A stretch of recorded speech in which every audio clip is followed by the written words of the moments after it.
Okay, I turned the volume of the music down a bunch. Hopefully I am getting over top of it with my voice. I just wanted to pop in here, say welcome everyone. Glad to have you on board. I'm your host, DrFox2000.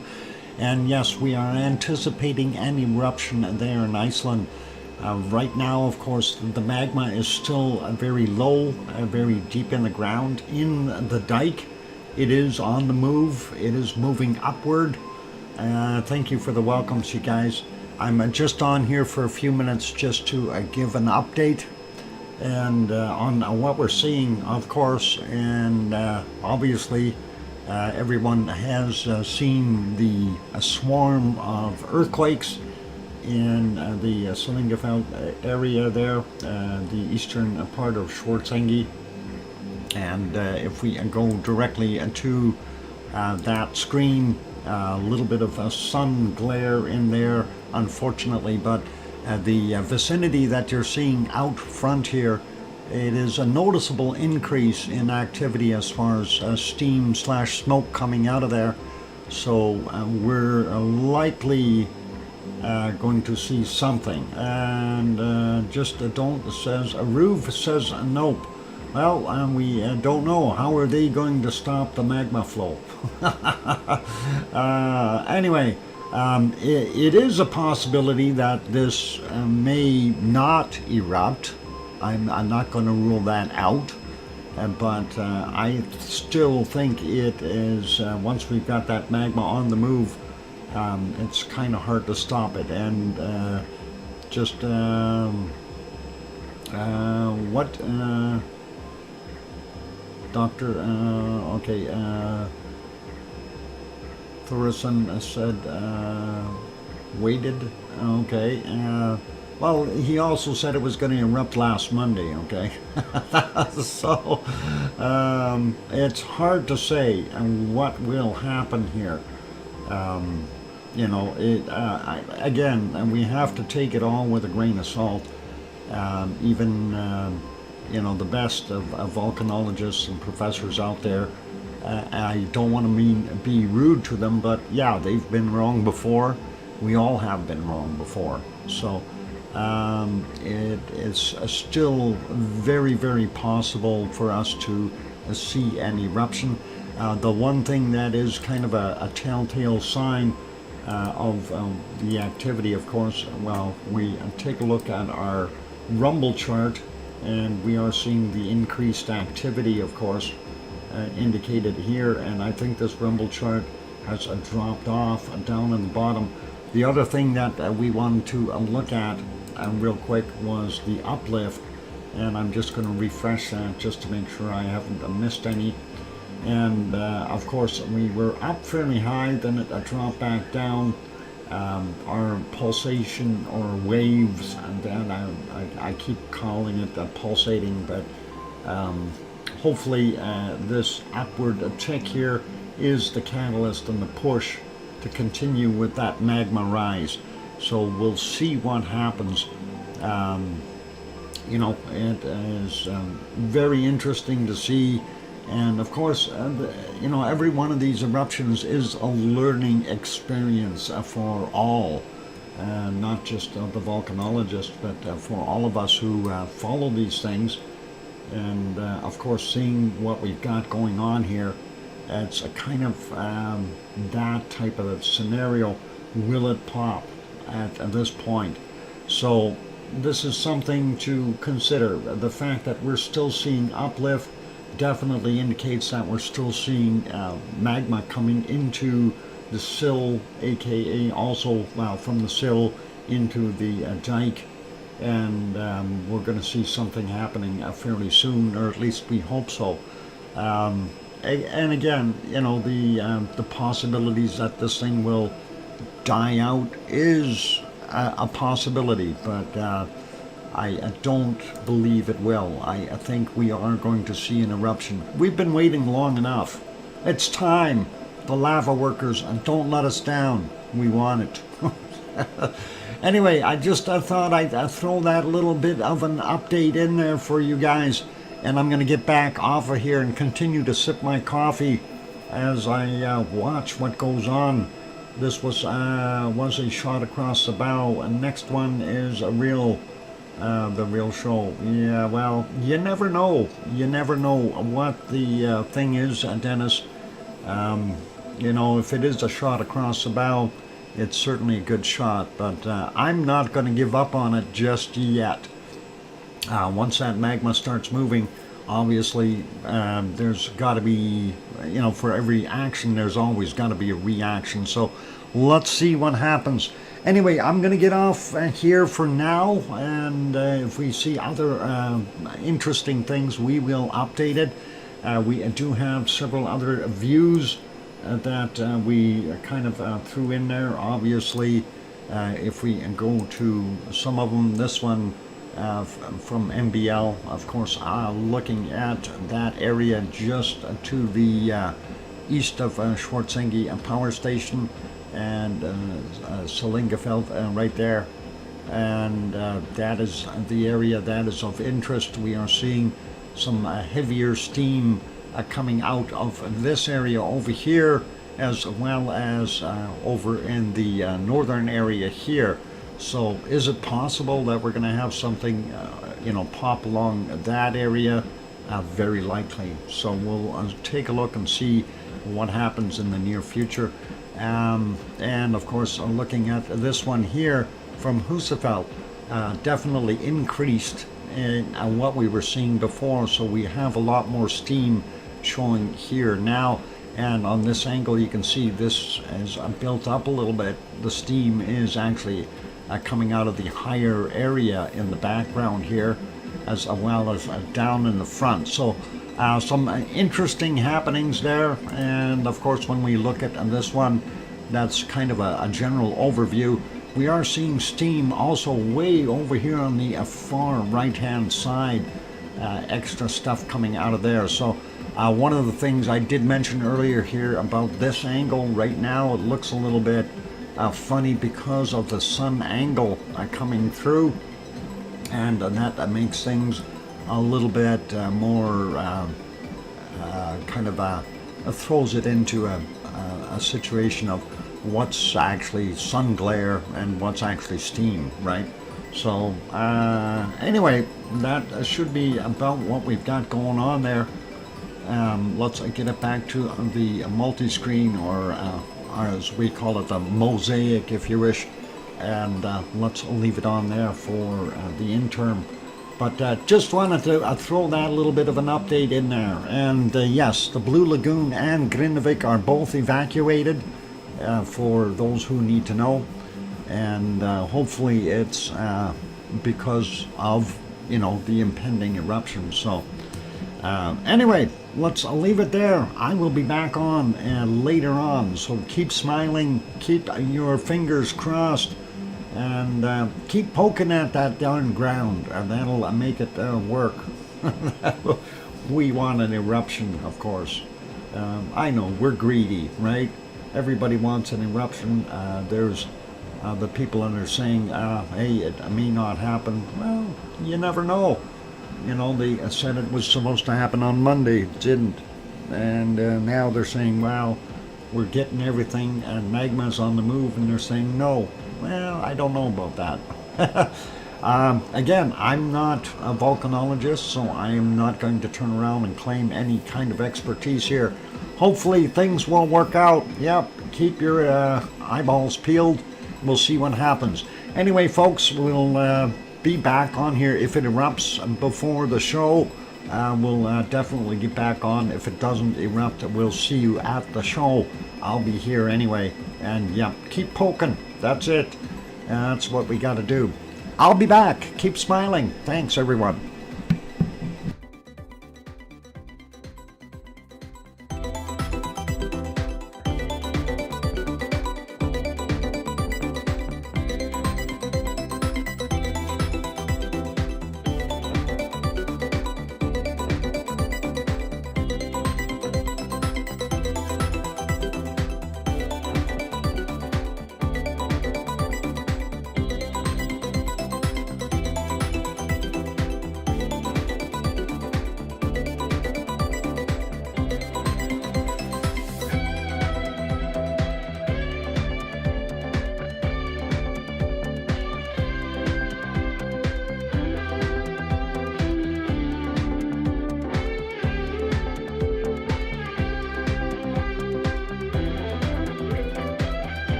go. That microphone is on. Happy Saturday, and it is March the 2nd of 2024.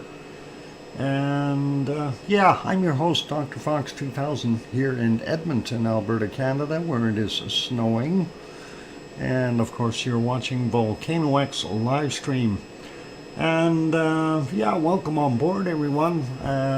We have a lot more people on here today, and the peak count earlier was 141, so that was pretty awesome. We were anticipating an eruption. We still are, and you know, the old thing of the magma intrusion, or pushing into the dike at a low depth, somewhere around 4 to 5 kilometers down, and obviously not enough pressure to make it to the top as of yet. So let's not count it out. One of the things is once we get the magma moving, we don't need a lot of quakes to keep it moving, to show that it is in fact doing something. But we do have to take everything with a little bit of a grain of salt, if you will.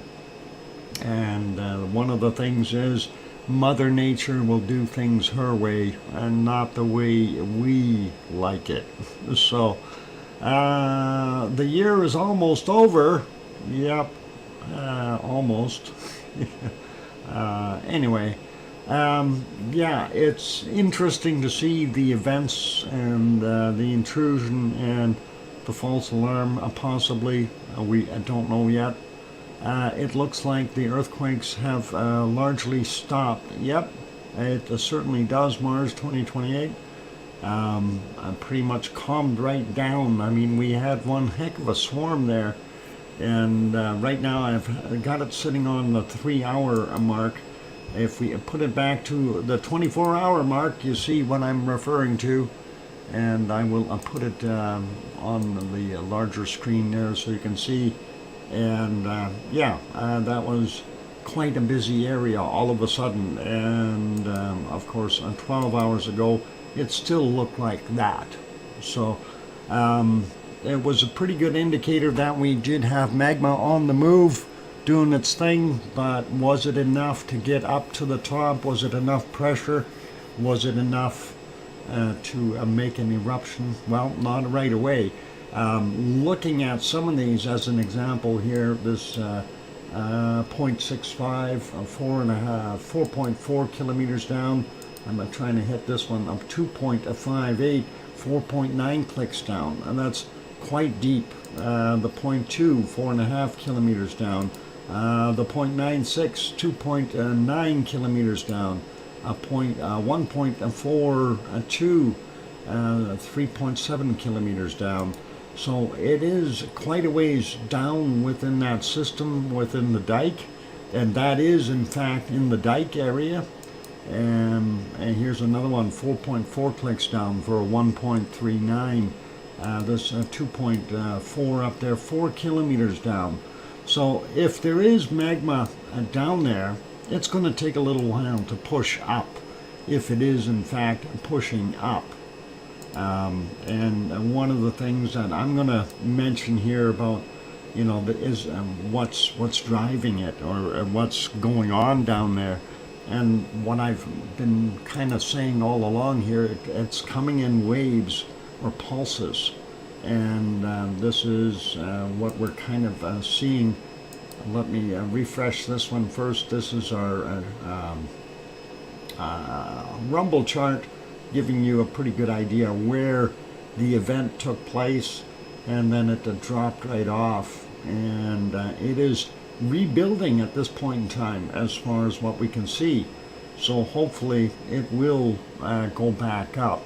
Now that's the rumble chart, and we'll go over to the refresh on this one as well real quick here, and I think it is. And this of course is our uplift chart for Schwarzschild. And when we were up here, we were seeing a tremendous amount of earthquakes happening, and I'm surmising the pressure was just right to give it a push and get things going. But then we've seen it drop quite a bit, and it is now rebounding. So how far will this rebound? If it gets past this stage again, are we going to see another swarm? Are we going to see enough pressure to make the eruption happen? And that is something that is hard to say. It is really, really hard to say. And, you know, some people say, well, the experts are saying this, the experts are saying that. Well, yeah, they are. I will agree with them, but they also put a little caveat on most of what they've said because of, you know, it is unpredictable. Mother Nature is not something that is going to go 100% the way you said it will go. So it is what it is. You know, we have to live with that variable stone, if you will, and get hopefully see what happens, and we'll get educated afterwards here, right? Did anyone else see the Arctic fox? Yes. There were actually two foxes, one following the other one. The other one was very dark gray, and that one was the first one, and he preceded the first one, or the white one, by about, I don't know, 30, 40 seconds. So the dark gray one was hard to see because of the background, and a perfect camouflage. The white one, on the other hand, be a perfect camouflage in a snowstorm. So, yep, the group belonged to posted the great cam clip. Oh, okay, cool. I hope they got both, because there were two there. Just don't. Or Sandra, sorry. Yeah. Anyway, yeah, looking at our uplift, so that's what we've got going together. Two together, or did they pass along alone? Well, the one followed, the gray one was first. It kind of led the way, and the other one was about 30 seconds behind or so, and that was what we seen. Anyway, getting back to our uplift chart, yeah, interesting to see. And again, I'm surmising if we see the next ones go up here, you know, I'm kind of thinking this is our threshold point now, and if that is the case, well, we could see something. Andre, thank you very kindly for gifting that membership, Andre, and gifted one. And who got it? Oh, Sheila got it. Congratulations, Sheila, and way to go. And thank you for supporting the channel, Andre. Anyway, let's continue on here. So, yeah, we were watching what was going on, and obviously we didn't see anything pop up or pop out. Unfortunately, a little bit of steam, but that wasn't enough to convince us. So, again, the earthquake swarm, we have that sitting at 12 hours. And of course we were looking for more. I'm putting it back to a 3-hour mark, and that gives you a pretty good idea what has happened in the last 3 hours, which really isn't very much. And these quakes, again, don't equate to very much at all. 5.2 clicks down for a 0.56 there, a 0.5, 5.3 kilometers down, and then this other one, a 0.3, 7 kilometers down. And I'm not going to worry about the time because it's within the last 3 hours. But there you can see the outlay of the dike roughly, and a bunch of the other fissures, and of course the heavy red line here is our eruptive areas, all three of them, and that is what we've had before. So the area that we were seeing all the quakes in, of course, is right in here. So the likelihood of something north of in here,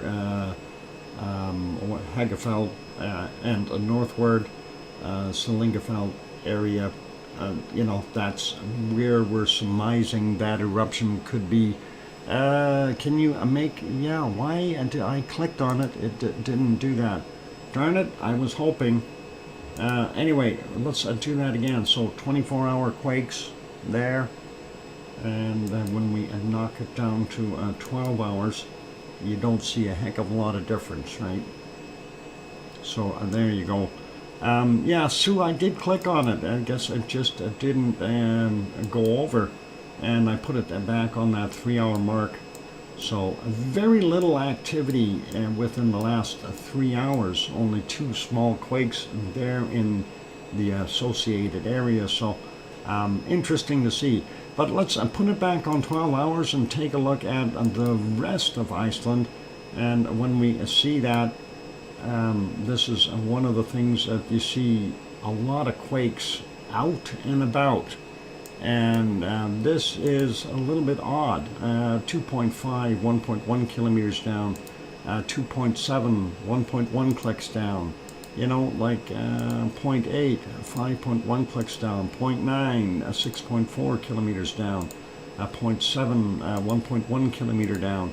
Very shallow quakes, all of them. 0.7, 1.1 kilometer down. This is a 0.9, 1.1 kilometer down. That doesn't make sense. They're all at the same depth. And did we have a shock wave going through? This one's a little deeper, a 1.2, and that is a 4.2 clicks down. So what was going on there? You know, here's another one, magnitude 1, 1.1 kilometer down. 1.6, same depth. 0.3, same depth. 0.9, that one a little bit different, 22.3 kilometers down. Okay, what a difference. How come that is in there? You know, you kind of go, huh? Anyway, that's an oddity. 5.1 kilometers down for the 0.1. This one here too, 15.7 kilometers down for a 0.1. What is going on down there? And 1.4, and that is a 1.1 kilometers down. This 1.3 is also 1.1 clicks down. 0.9, 10.1 kilometers down. And then a 1.2, 1.1 kilometers down. And 900 meters for this 0.2. So, yeah, a little confusing as to what is going on there. Either we've got some very deep movement, you know, if it is the very deep movement down there of the plates, that is interesting. That could affect the whole scenario on the Reykjanes Peninsula, of course. And that, I don't know, it's kind of beyond me. I have to think through this one to try to come up with some kind of a an analysis, just to get it through my head what the heck is going on. Anyway, let's take a look at the other areas though, and we'll just work our way from the north down to the south. We'll start out here by Grimsey. We've got a 1.3, 5.3 clicks down, 1400 is the time. From 1948, a 1.2, 9.9 kilometers down. The latest one out there, a magnitude 1, 5.3 kilometers down, 1951. And we've got a little stack here, 2 of them, 0.12, 2.2 clicks down, 926, and 1157, a 0.33, 2.8 kilometers down. Moving down a little bit further, let's see, where are we here? Okay, well, we've got 3 kind of scattered around here, the bright. And this one to the north, a 0.88 to 5.3 kilometers down, 1024. Sorry, there's actually a 4 there. 0.45, 3.7 kilometers down, 9:29 a.m. A 0.74, 4.5 kilometers down, 11:17, and a 0.49, 4.1 kilometers down, 11:20. Just on the outskirts of Askja, we have this one, a 0.5, 5.5 kilometers down, 17:51. And the other one is a 0.6, 6.3 kilometers down, 17:52. And moving down there, we don't have anything over here at Bardabunga, but we do have a 1.5, here at the Grimsvatn, and that's 3.7 kilometers down, 1328. And moving down to Katla, we've got a 4 over here, 0.71, 1.6 kilometers down at 1046, and then a 1.11, 0.94 of a kilometer down, or 940 meters, and the other one is a 1.05, and that's 233 meters down. That would likely be in the ice, or no, not in the ice anymore. Well, unless it's 700 feet thick there. I don't know. I would think not. I think that'd be just right in the ground. Anyway, 1056 for that quake. Moving over, don't see anything out at Hekla, nothing at Eyjafjallajökull, and then we start getting towards our Reykjanes Peninsula. Just some very small ones out here, 0.35, 4.7 clicks down, 1039, 1032 we had a 0.37, 5.36 kilometers down, and then there was a 0.2 down here, 4.9 clicks down, 1644, and a 0.37, 4.2 kilometers down from 1042. Let's not miss this. 1.9 up in the north here, 2.8 kilometers down, 1645 is the time on that. And then that brings us back to the Kristevik area. Sue just sent me a thing here, and of course my computer is opening the email in the wrong places again. Okay, info. All right, well, let's see if that works there. Does it have info? No. Update on March 2nd. At this point, the seismicity has begun just before 1600 UTC today has ceased. It is thus considered likely that the magma intrusion has dropped or stopped temporarily, or is insignificantly diminished. However, minor deformations continue to be measured in the area, so it is too early to assess that the magma intrusion has ended and that there will not be an eruption at this time. When magma intrusions occur, deformation can be measured for several hours after the seismicity has stopped. The IMO continues to monitor the area to observe whether the activity resumes in the next few hours, or if the magma intrusion has halted completely. And let's see, what else? I'm trying to read two chats at the same time here. It doesn't work.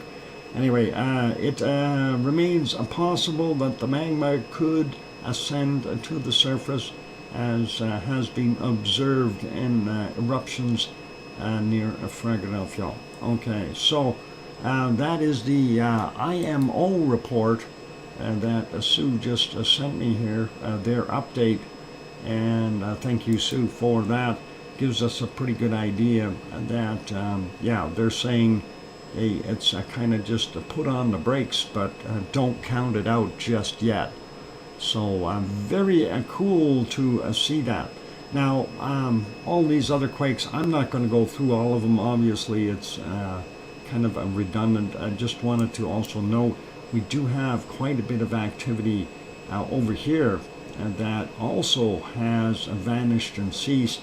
Some of these, the biggest one under the lake here, 5.1 clicks down for this 2.4 from 1456, or just about 1500, or 3 p.m.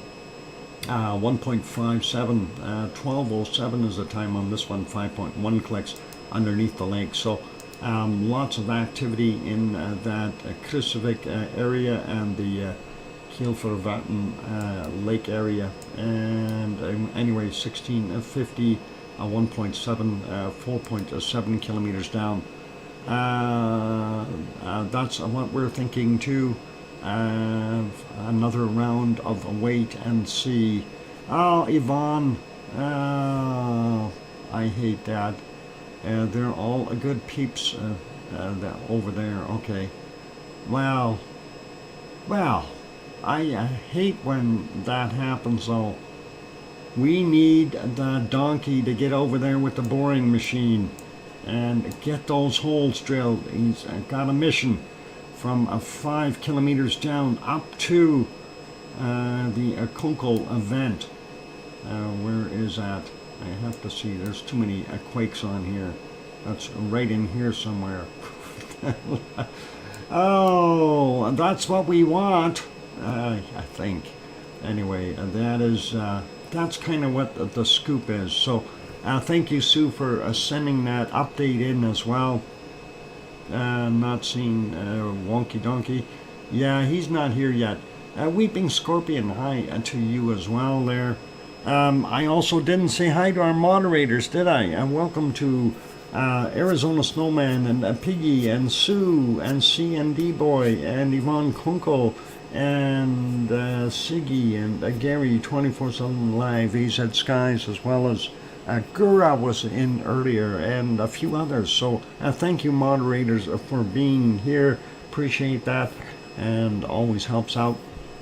How many Nordics here tonight? Well, that depends on what you're referring to as a Nordic. Yeah. Ancestry, maybe something from way back for my side there, but definitely I'll have Nordic ancestry, so pretty cool. Northern Europe, well, is Germany Northern Europe? I guess that would be kind of Nordic, almost. Denmark, I guess, would be Nordic. Yeah, so all good. And yeah, not too far away from there, from where I was born. Anyway, all good. Does that make Yvonne Kunkel a Nordic person? Yvonne, are you Nordic? Weeping Scorpion, he's a Ferodidian. Is that how you say it? I don't know how to say that. Whatever it is that you call yourselves out there on the Faroes. Yvonne says no. Okay, Yvonne, that's okay. Just a Germanic. That's all good. Andrew, my father's grandfather's side, father's a father. The father's father of the father. Iceland, Denmark, Norway, Finland, Faroe Islands, and Greenland, etc. Ah, okay. Well, we do have some Danish blood in there, but most of it is German. So, well, I'll leave that be. Anyway, actually, there's some a little bit of a Norwegian they figured as well in the DNA thing. Anyway, all cool. Okay, so let's get back to looking at what we're not going to see, and that is an eruption for today. Unfortunately, and you know, everybody had those high hopes that we would have something on the go here, and we would be able to see something. But unfortunately, yeah, it is not that way. So. Yeah, not yet anyway. Philomena, welcome. And yeah, welcome to all of you. I see Jim T in here, Paige, Andre, Yvonne, of course, Weeping Scorpion, and Sarah Miles. And let's see, we got Jim, yep. Sarah, Juliet is also here. Welcome, Dennis. And going up a little bit more, looking for other names. Hermione and Fluffy are in, and let's see, a Page we got. Yep, Albert Girl, welcome. Sarah also. Sorry, Sandra also here, and let's see, who else we got in? Cookster, welcome, and still going up here looking for a couple more names. Mars 2028. All cool. Good to see you. Claire Coogan also here. Welcome. And I don't know if there's too many others that I have not mentioned before or said hi to earlier. Lizoid is on board, as well as who? Tanto, bonjour, or bonsoir, whichever it is, I guess, sort of. And anyway, welcome to all of you. If I didn't say your name, don't be offended. I'm trying to say hi to everybody, but sometimes it doesn't always work. Anyway, we are getting a little bit closer to... Dave's not here. Oh, is that Dave not here? Oh my God, Dave's not here. What happened to Dave? Dave was in earlier. Louise, hey, bless you, thank you. And yeah, I guess Dave's not here. Huh. Wow, friends all here. Linda Schoof is here. Norway represented from the lounge. There you go. 3 minutes to a break, and all good. And yep, the mountain. Hafor Julius. Oh, Hafor Julius. I don't know where that sounds familiar. I don't know why. Okay, never mind that. Anyway, yeah, so that is what's going on in Iceland. We've, had our ups and downs and things, and kind of, yeah, in a way it's disappointing that we likely won't see an eruption today, but the game is not over yet, and we have to bear that in mind as well. So maybe we'll see something pop up after all. And again, if we take a look at our a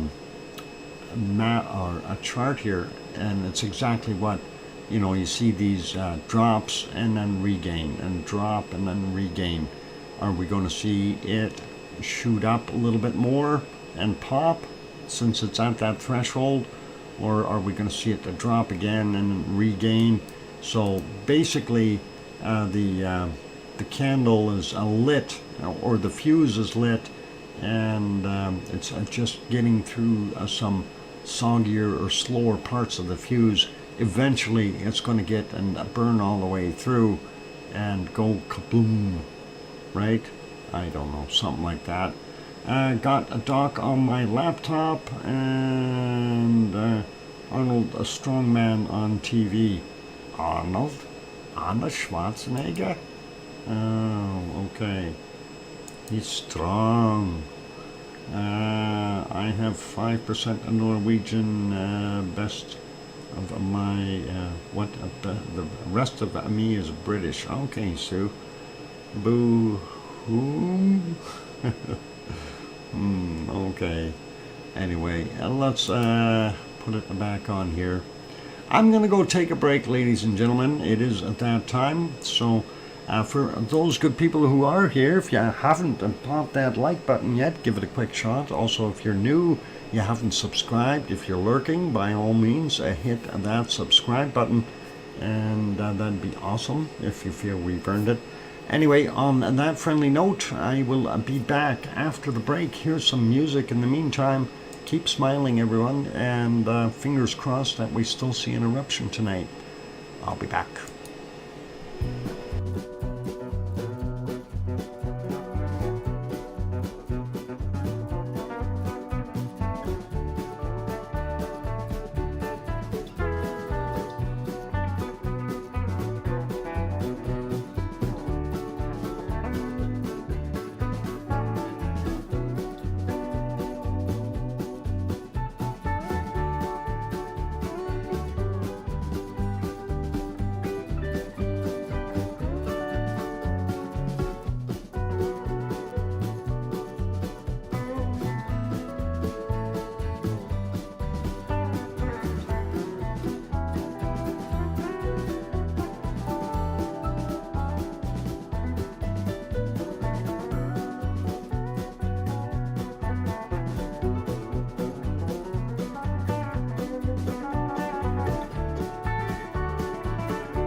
go. I got my microphone back on. I'm trying to read.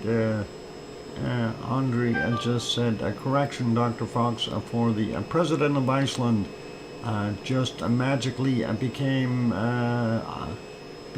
Icelandic's a citizen. Icelandic a citizen? The president of Iceland, eh? Cool. Anyway, thank you for the welcome backs from Tanto and Peter Greenleys and Alba Girl and Dave. Dave's not here. And thanks there, Colin and Layla and Steph and Paige and Henry and Connie and Sue and Jem. I think our current president is stepping down. Oh boy, I wonder why. I hope he steps down carefully. It's slippery out there. I guess they can do that. Cookster says what? Sharon hears you somewhere. I'm sure, and thank you, Cookster.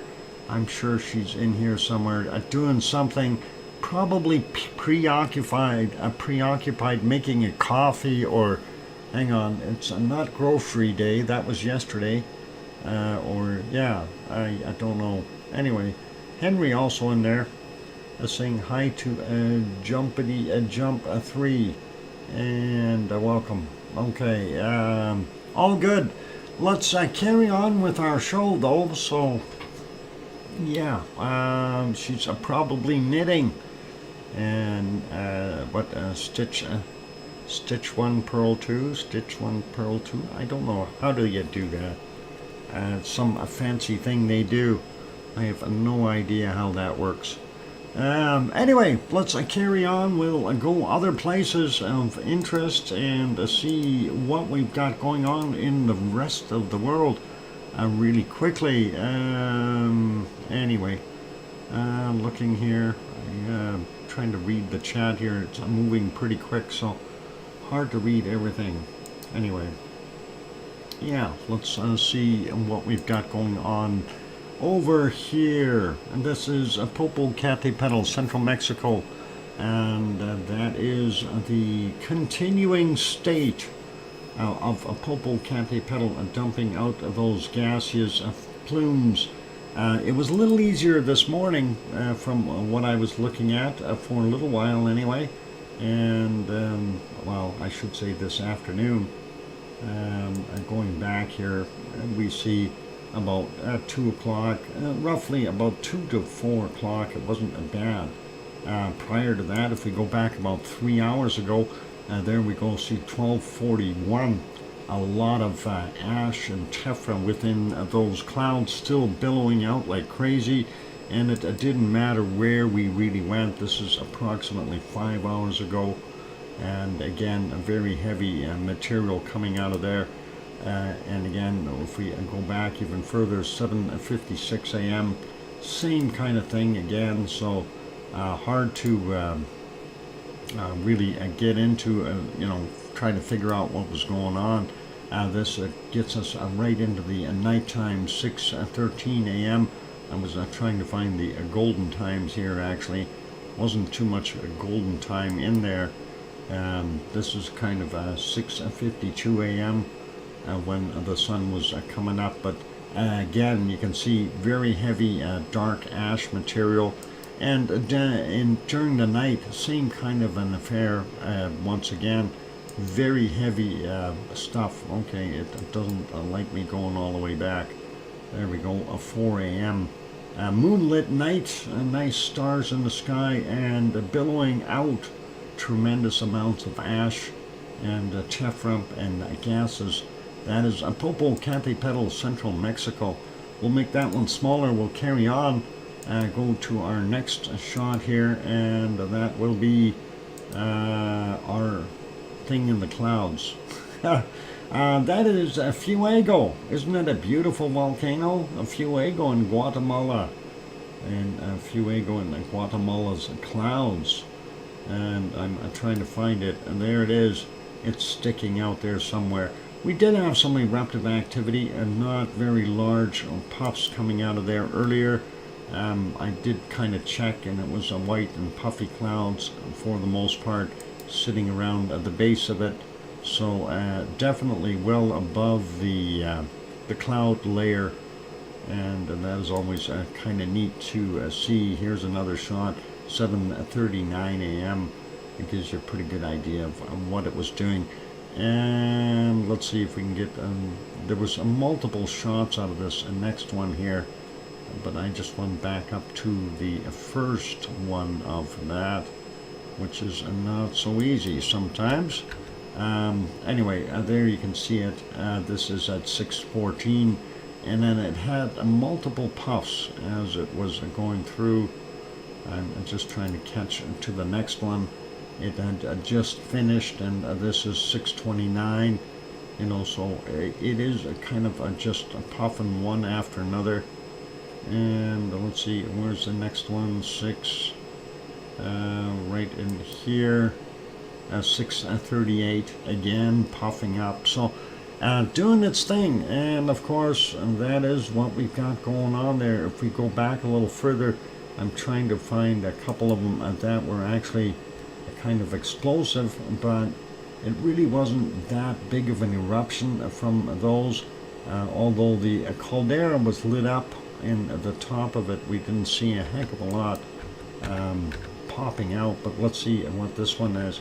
We'll back that up a little bit. Yeah, and again, explosion wise, certainly nowhere near what we've seen in the past. You know, this barely gets up too much at all, and we've seen them shoot all the way up off the screen before. So this one is relatively small, and it's actually got a secondary puff to it as well, and that is throwing out a little bit more of that wonderful lava. I don't see any lights over here. I guess people are afraid to go up through the clouds to get to the top of the hill, but it is what it is. Anyway, Dr. Fox, ever met an Icelandic Canadian? Yes, actually I have, Andre, several of them, and they said they lived in Manitoba, but they were here in Edmonton visiting. So they said it's kind of a community over there somewhere.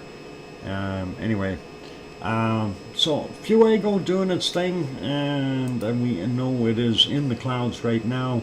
Unfortunately, there you can see a black puff behind the white cloud there. Hopefully that will clear for us, and we'll make that one smaller. The other thing of real interest was this one. Earlier, I should have taken a screenshot, but earlier you could see the rubble pile. Well, you can still see the rubble pile big time, and that has, we've had a collapse in Messiah volcano, a major collapse, and a lot of material has fallen in and sloughed off. A bunch from over here. This has definitely changed. I don't know if it's all from over here, or if it was a cascading effect, or even if some of that came off the other side here and dropped in, because it does look like we've got a little bit of a pile here as well. Anyway, a significant amount of material has fallen into that caldera, and we know that it can pick up, you know, can kind of block it for a little while, but the magma will eventually melt through this stuff, or this will sink or get blown out. If it's plugged up too long, we could see an explosive fix for it. But let's go on. That's from earlier today. Let's go take a look at what the current shot is like. Still the same picture, so they haven't updated it. Anyway, that is what we've got in Messiah volcano in Nicaragua. Interesting to see that little adventure. And the next one, and I don't know if our site is working or not. I tried to get in there earlier. Yep, it is now. I don't know if it's going to load. Why is it? Oh, it's loading, it says down here. All right, we're waiting for it. Anyway, that is Rincon de la Vieja in our jungles of Costa Rica, but it's not showing. We're going to carry on, go a little further south, right down into Chile, and of course I did refresh these when the computer locked up, and we got refreshed automatically. This is Laguna del Mole, and you can see that is the way it is there. Nothing really special happening, all calm and quiet. And the other one is Villarrica, and of course Villarrica a little bit more active, and right now unfortunately all we are seeing is some degassing or off-gassing from the top of the caldera, and some clouds whipping by. And if you had a sharp eye, you would have seen that jet flying across as well in that one frame or two frames that they may have captured it in. Anyway, that is it for that one. So we can make that smaller. Let's take a look and see if the picture loaded. Nope, still didn't load. Darn it. I hate when it has to load forever. We'll take a look at it later. Anyway, going back there to Popocatépetl, definitely still doing its thing, so let's leave that one there. A quick peek over in Hawaii, and let's see what that one is doing.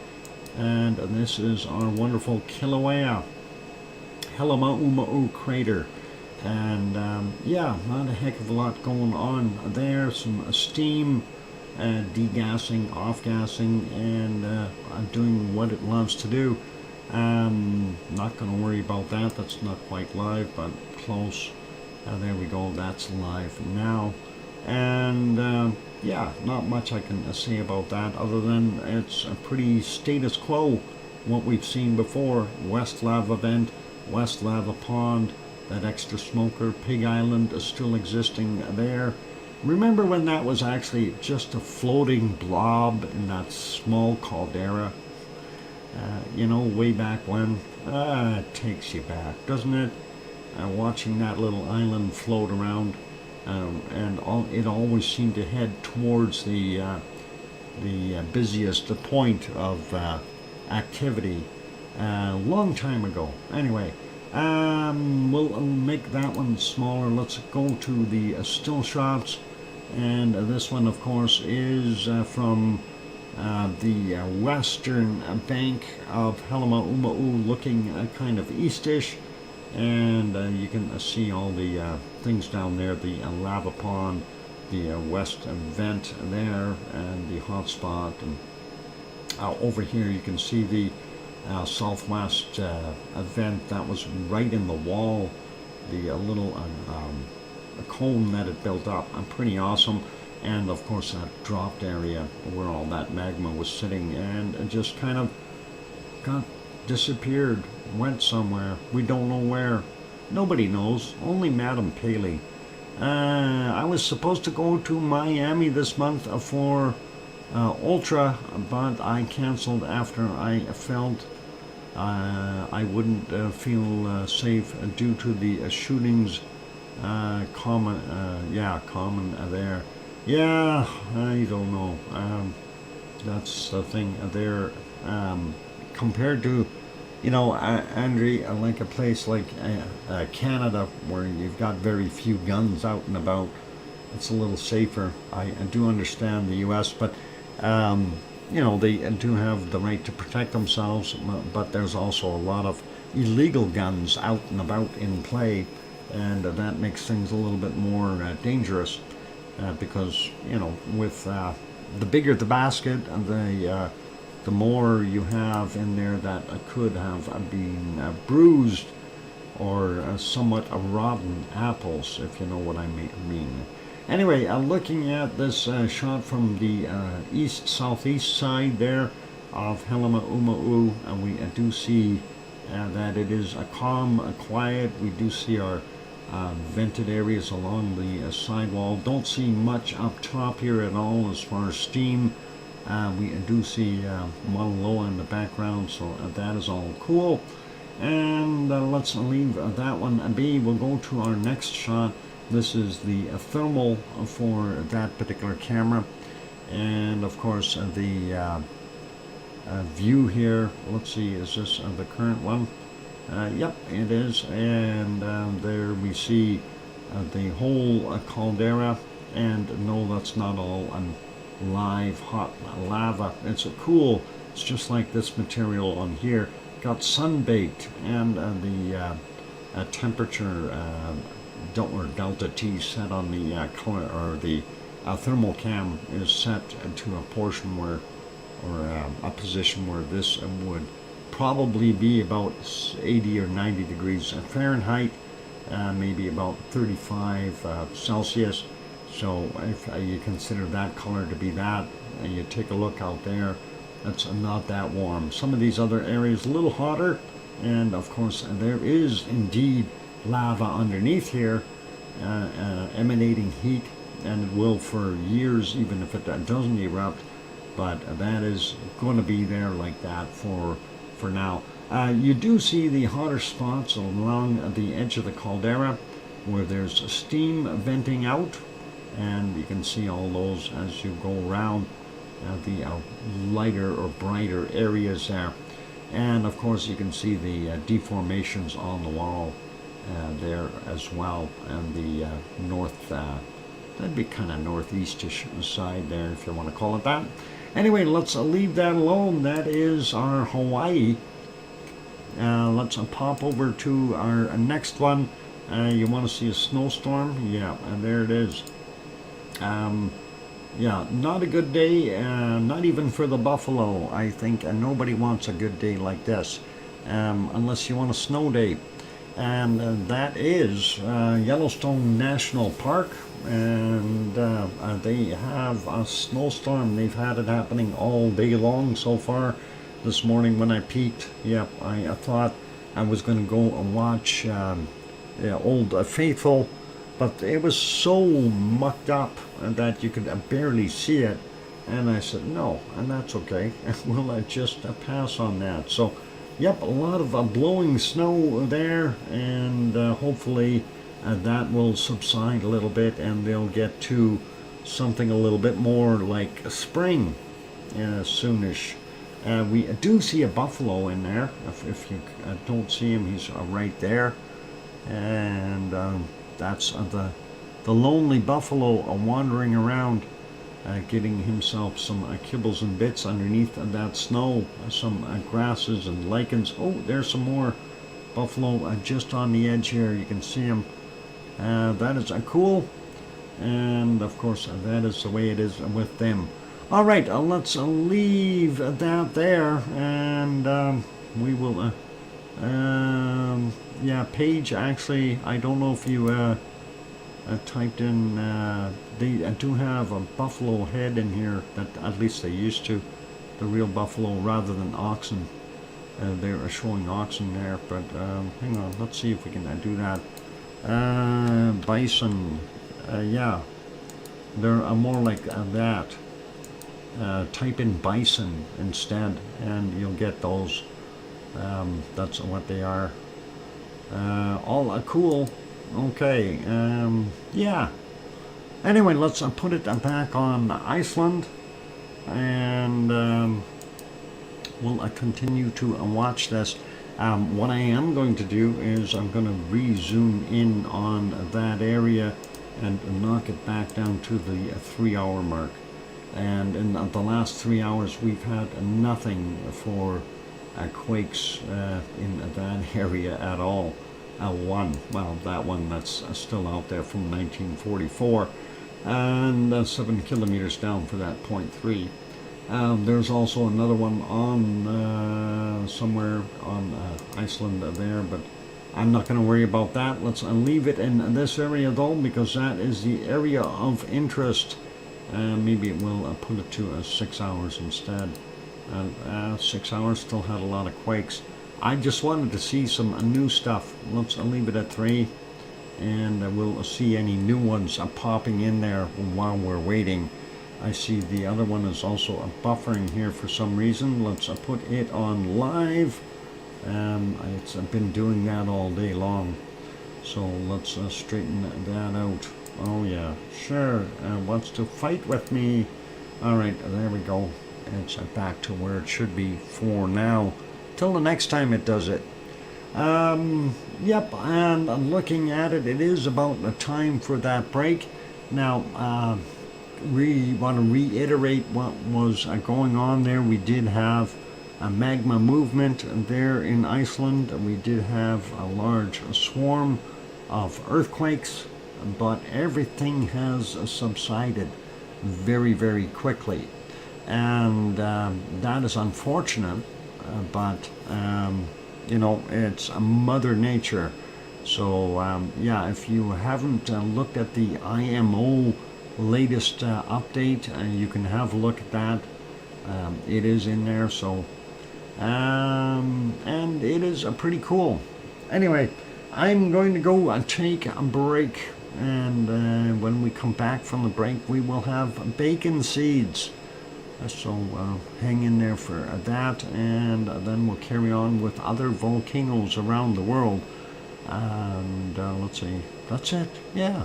So hit the like button if you haven't done that yet. Also hit the subscribe if you're enjoying the show. And on that friendly note, I'm your host, DrFox2000, here in Edmonton, Alberta, Canada. I'll be back after the break, and we'll keep going with stuff. Here's some music. I'll be back.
go. The microphone is back on. Welcome back, everyone. I'm your host, DrFox2000. You're watching VolcanoX live stream. Thank you for the welcome backs from Alba Girl and Sue and Gura and C&D Boy and Henry and John and King Colin and Connie and Steph and Dave's not here and HMT. And Brian, Perfectibility999. Awesome. Thank you, everyone, for the welcome backs. And, of course, hey, Grenzed is here. Kia ora, Grenzed, and thank you. Sharon, where are you? Yeah, she's got to be here somewhere. She's doing something. Who knows what she's doing? She's probably sitting there watching us on TV going, ha, ha, ha, ha. I'm not talking to him today. It's either that or her singing voice isn't up to a snuff. I don't know what might be the wrong thing there. Anyway, let's see. Let's leave that alone. Real quick, kind of a recap or summarization of what has transpired this morning. Of course, we were all anticipating an eruption, and that did not come to fruition. And of course, we have our earthquake map set to 3 hours, of course. And 3 hours is not a very long time, but as you can see, in the last 3 hours, we've had no quakes. If we move that up to 6 hours, you see the difference. So all of those have been removed and subsided. And if we go back to the 12 hours, you see it was even more intense. And there is, the catalyst to what we thought might be an eruption that was pending, but no such luck. Things calmed down. Now, one of the things to remind people of, once the magma gets moving, it doesn't need to have earthquakes to keep going. It can push through gently and quietly, but it doesn't necessarily have to make it to the surface. And again, this is one of those things, if it gets in there, we see most of it being down at a depth between 4 and 5 kilometers. Yes, we've had some shallow quakes, but nothing that would suggest that we see it going up. This is more suspenseful than a Dune 2. Oh wow, I only ever seen Dune. I didn't see Dune 2, so I don't know how to rate that for Sailor. It is interesting in that respect. So that's something to bear in mind. And of course, our uplift is continuing, and that did not stop. I want to get that on the map here. And of course, the uplift, well, a little bit disappointing right now, because we've seen it, it was this one here where we thought, okay, yeah, this is where all the quakes were happening, we're going to see something happen, but no, it dropped, and then it tried to regain, and what did it do now? It dropped again. So I am pretty sure we're not going to see an eruption right away. It's going to have to rebuild, and it will likely have to pass that threshold point, if not a little bit higher, to pop out. So we'll keep an eye on that, because it is still continuing that upward climb, although it is coming in waves. And that is something, waves are pulsating, however you wish to put it.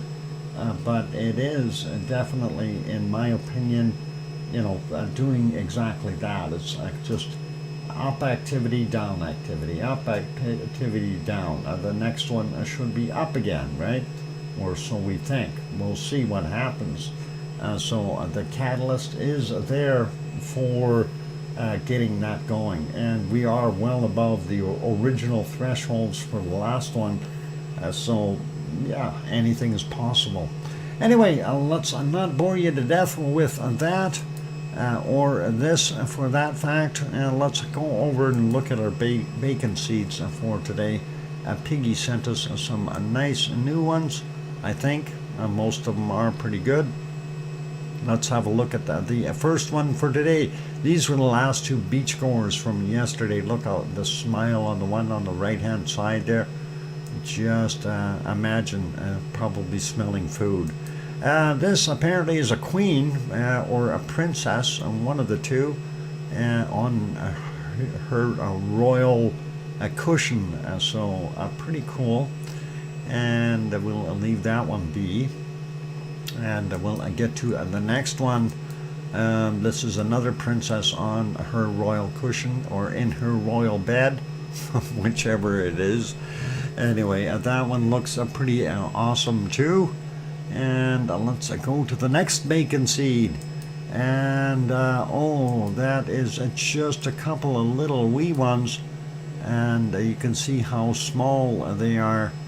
But smiling, they're both a little smiling, wrinkly, little piglets. So tiny. Yep. Porcus. Yeah.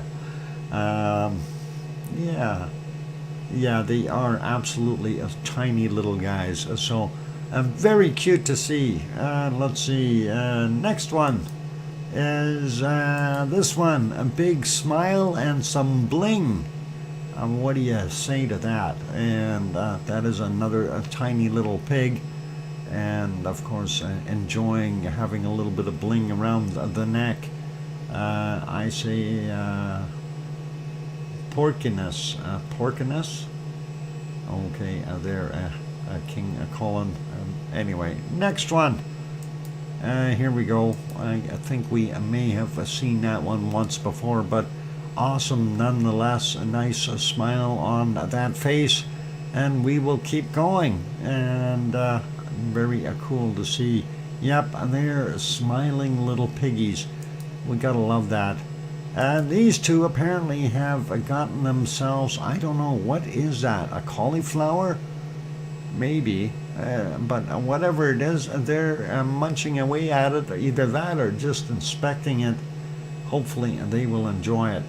Okay, well, obviously nothing is going to help that soon. I have other things to do. I'll say see you guys another day. Thanks, Doc, and thanks, folks, for the chat. I'll be back soon. Pete Darrell, take care, and all the best.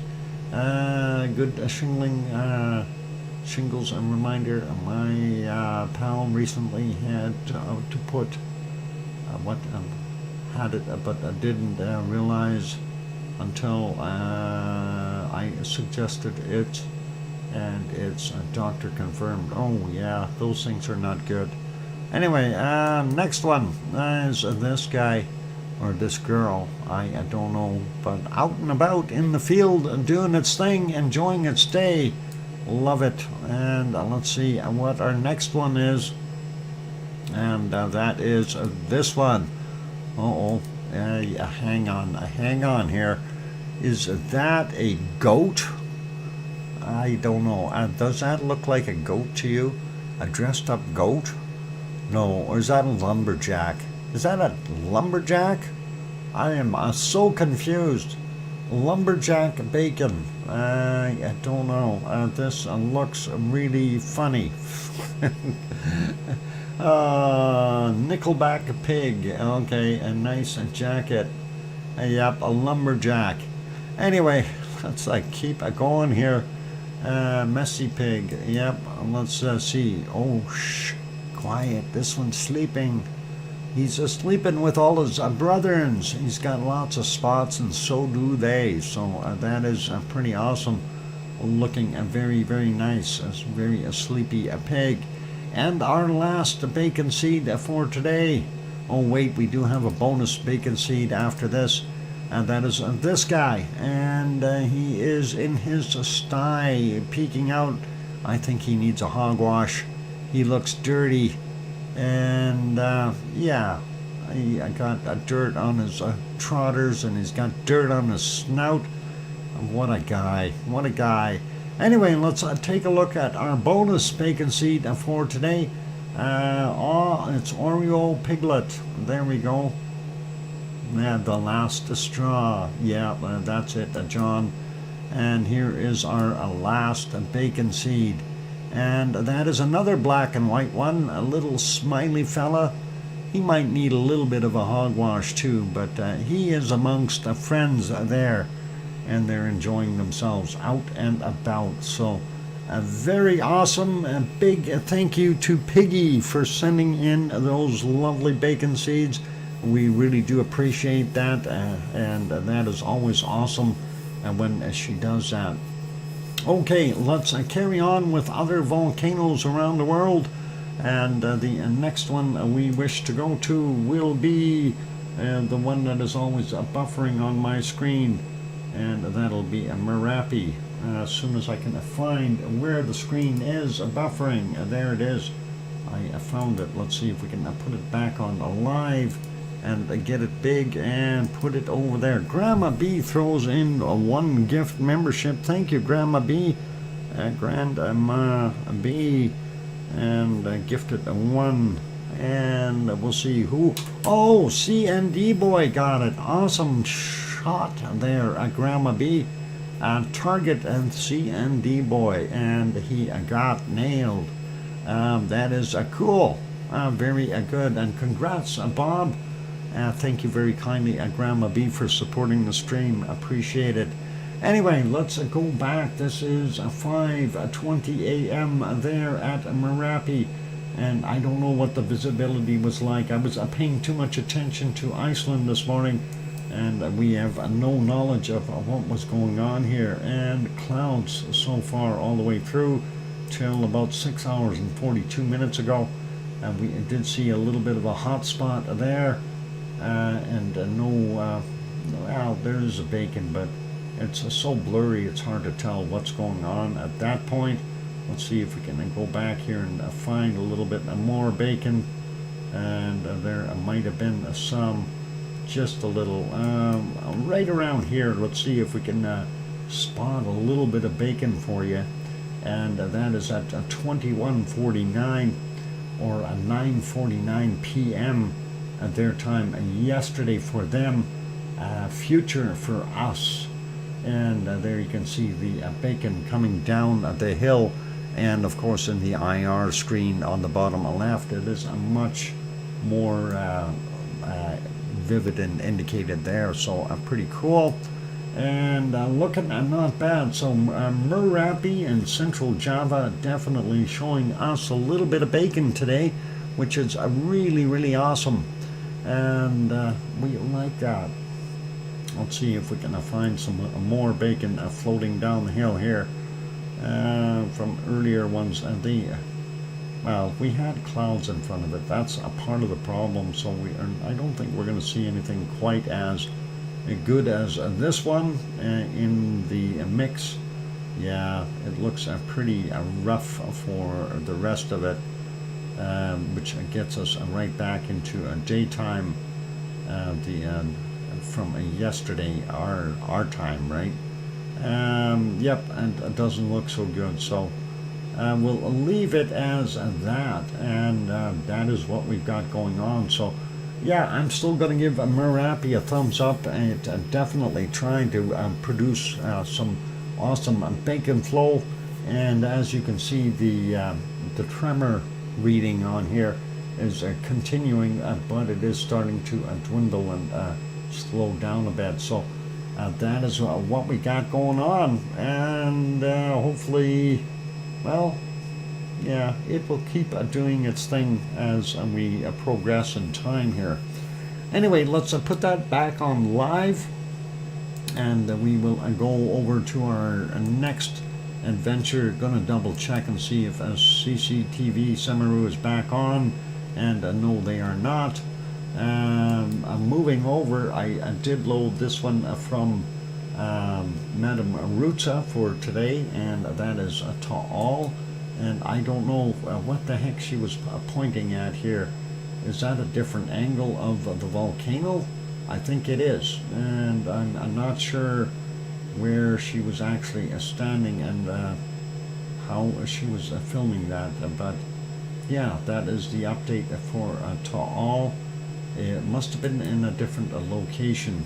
I don't think she had anything else posted, just that one, March 2nd. It's actually March 2nd at 1 p.m.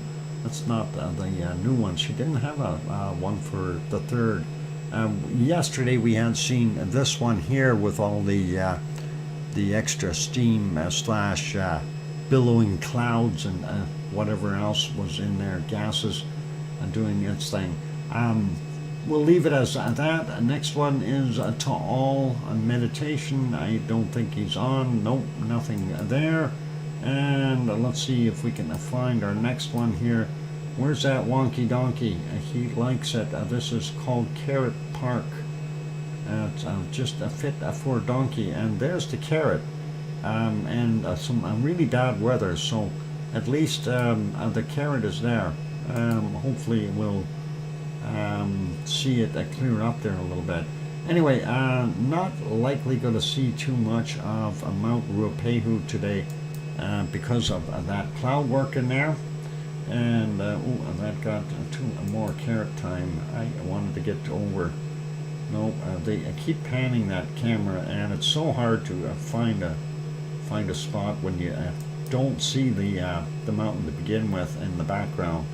Yeah, we don't see it, so I don't know what to say other than no visibility today of Mount Ruapehu. We'll make that one smaller. Go to our next one, and this is where the wonderful flea market is, and that is over at Taupo. And the lake, of course, is the caldera for Taupo. It is huge, and of course in the foreground we've got a flea market. Fleas, please. Yep, you bet. They're artesian fleas, the high-end ones. Yep, a storm traveling from New Zealand, currently traveling up New Zealand. Yeah, yeah, we seen that weather pushing upward from the south yesterday. So that figures. Hopefully everyone is okay that way, and everything is good for all of the good people there, and that storm stuff will pass soon. Anyway, get your wonderful fleas, and you should all be good there. And that looks pretty awesome, but wet and windy. At least they're still out there braving it. Anyway, this shot courtesy of Suncourt Hotel and Conference Center there in Taupo. And let's make that one smaller, and we will put this back onto the Merapi one and do that, and we'll keep going. The other one that we haven't shown for a while was actually Mount Etna in Sicily, and I don't know how well it will show today. I did try to find some spots here where we could see it, but there was a lot of cloud in there, and it wasn't so easy to try to spot. But a fair amount of snow on Etna, and of course a tremendous amount of cloud, and it didn't matter where we looked. Actually, if we go all the way back in time, there you go. Beginning of the day, this was at 9:55 a.m. their time today. So yeah, definitely degassing as normal. And lots of snow, fresh snow. You can go skiing. Yvonne, you can go skiing. She might be sleeping already. Anyway, let's put that one back on live and make it smaller. And let's take a look. It is a time for a break. So we will put us back over here to Iceland. I will get the buffering screen working again, and then we'll see what we can do here.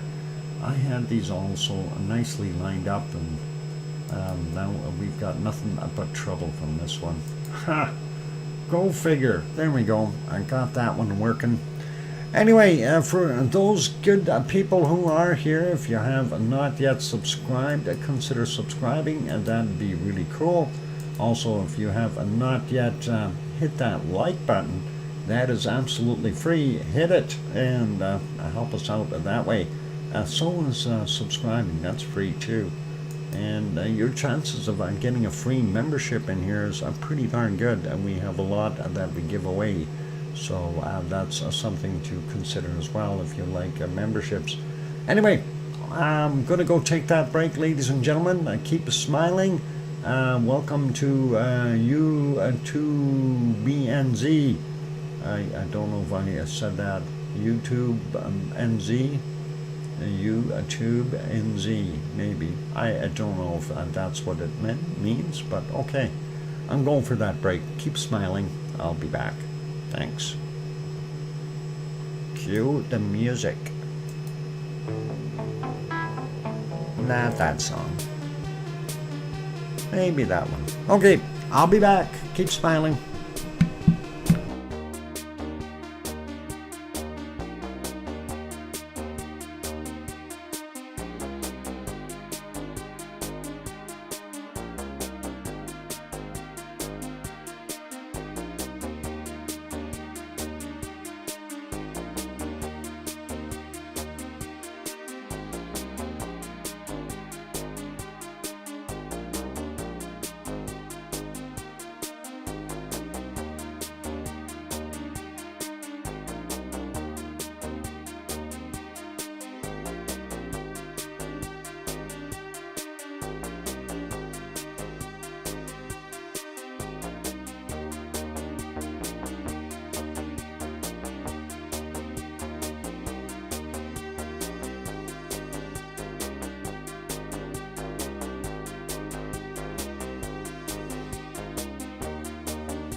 And there we go. That microphone is back on. Welcome back, everyone. I'm your host, DrFox2000. You're watching VolcanoX live stream.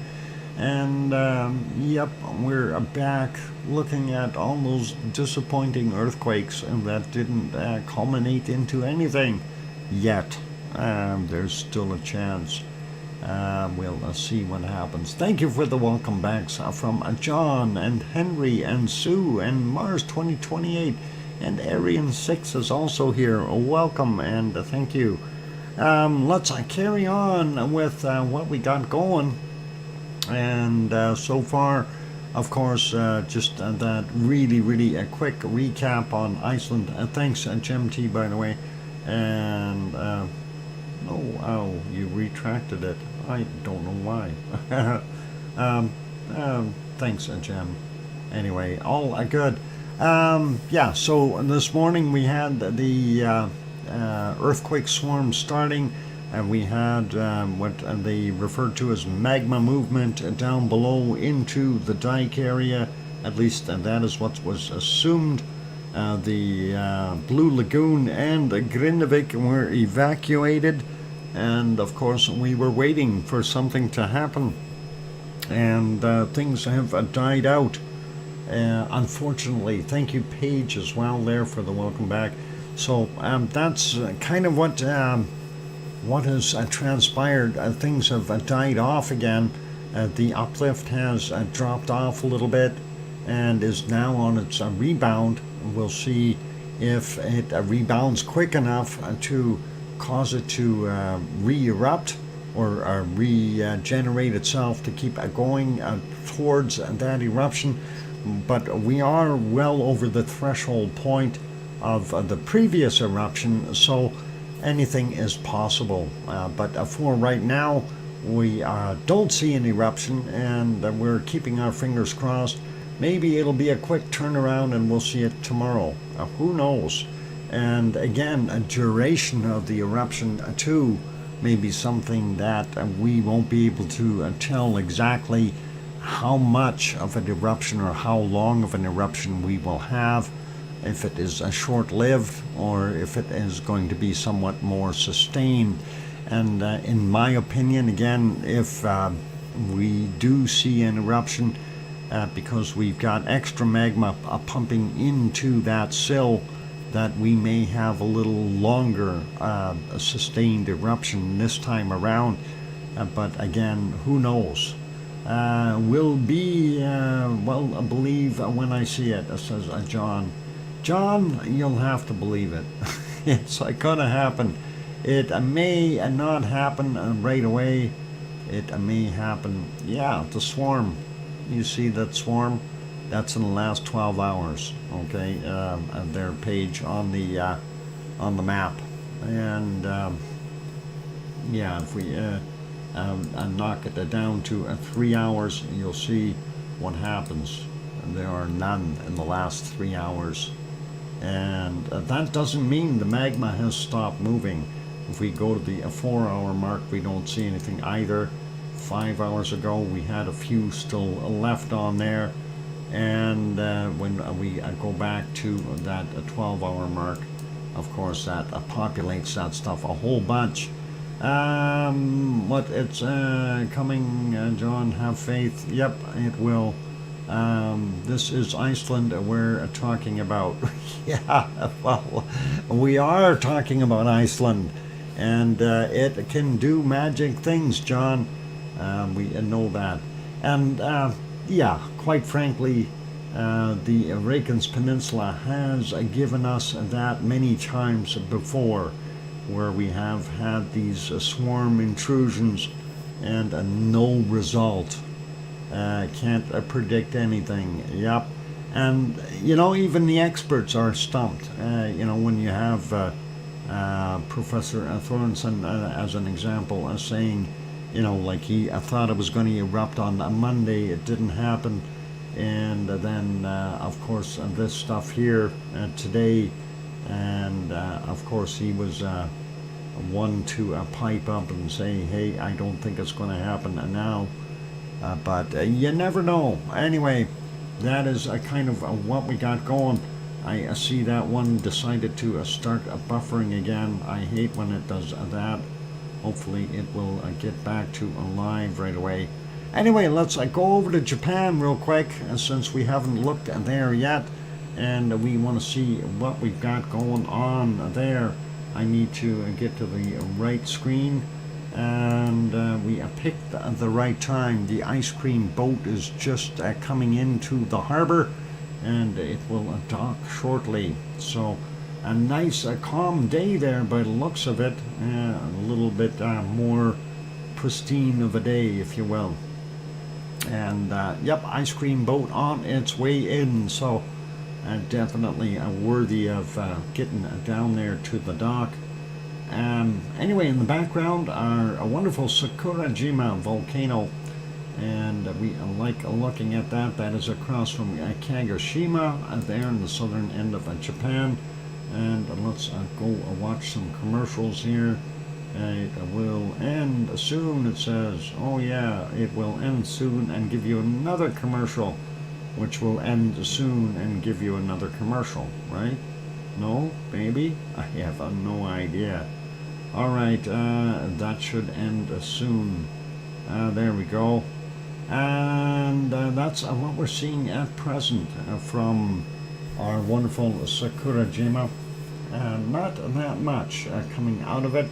If we go back in time a little ways here, and just before dawn, or right at dawn, we were seeing it kind of off-gassing and heading, dropping down here. So obviously this not that hot, this material, and it's dropping down the side of the caldera there. So pretty cool. Get it? It's a cool. No, never mind. And you'd have to understand. Anyway, 4:01 a.m. Just a little puff, and what I'm actually looking for at night here is there a glow in our caldera, indicating a live lava, and we can see all kinds of stars up in the background, but not much in this terms of glow. We did have an eruption there that happened at what was it, 2150. I want to back that up just a little bit in case I missed some lava flying out of there. So let's just back that up and a bit more. We'll let it play forward from this point, and we'll watch right here. There's a tiny bit of lava that popped out. So some, but nothing spectacular. And then we'll see the column of ash and gases start to rise out of that caldera. Yeah, and one little speck of lava. Darn it, and that is not very good.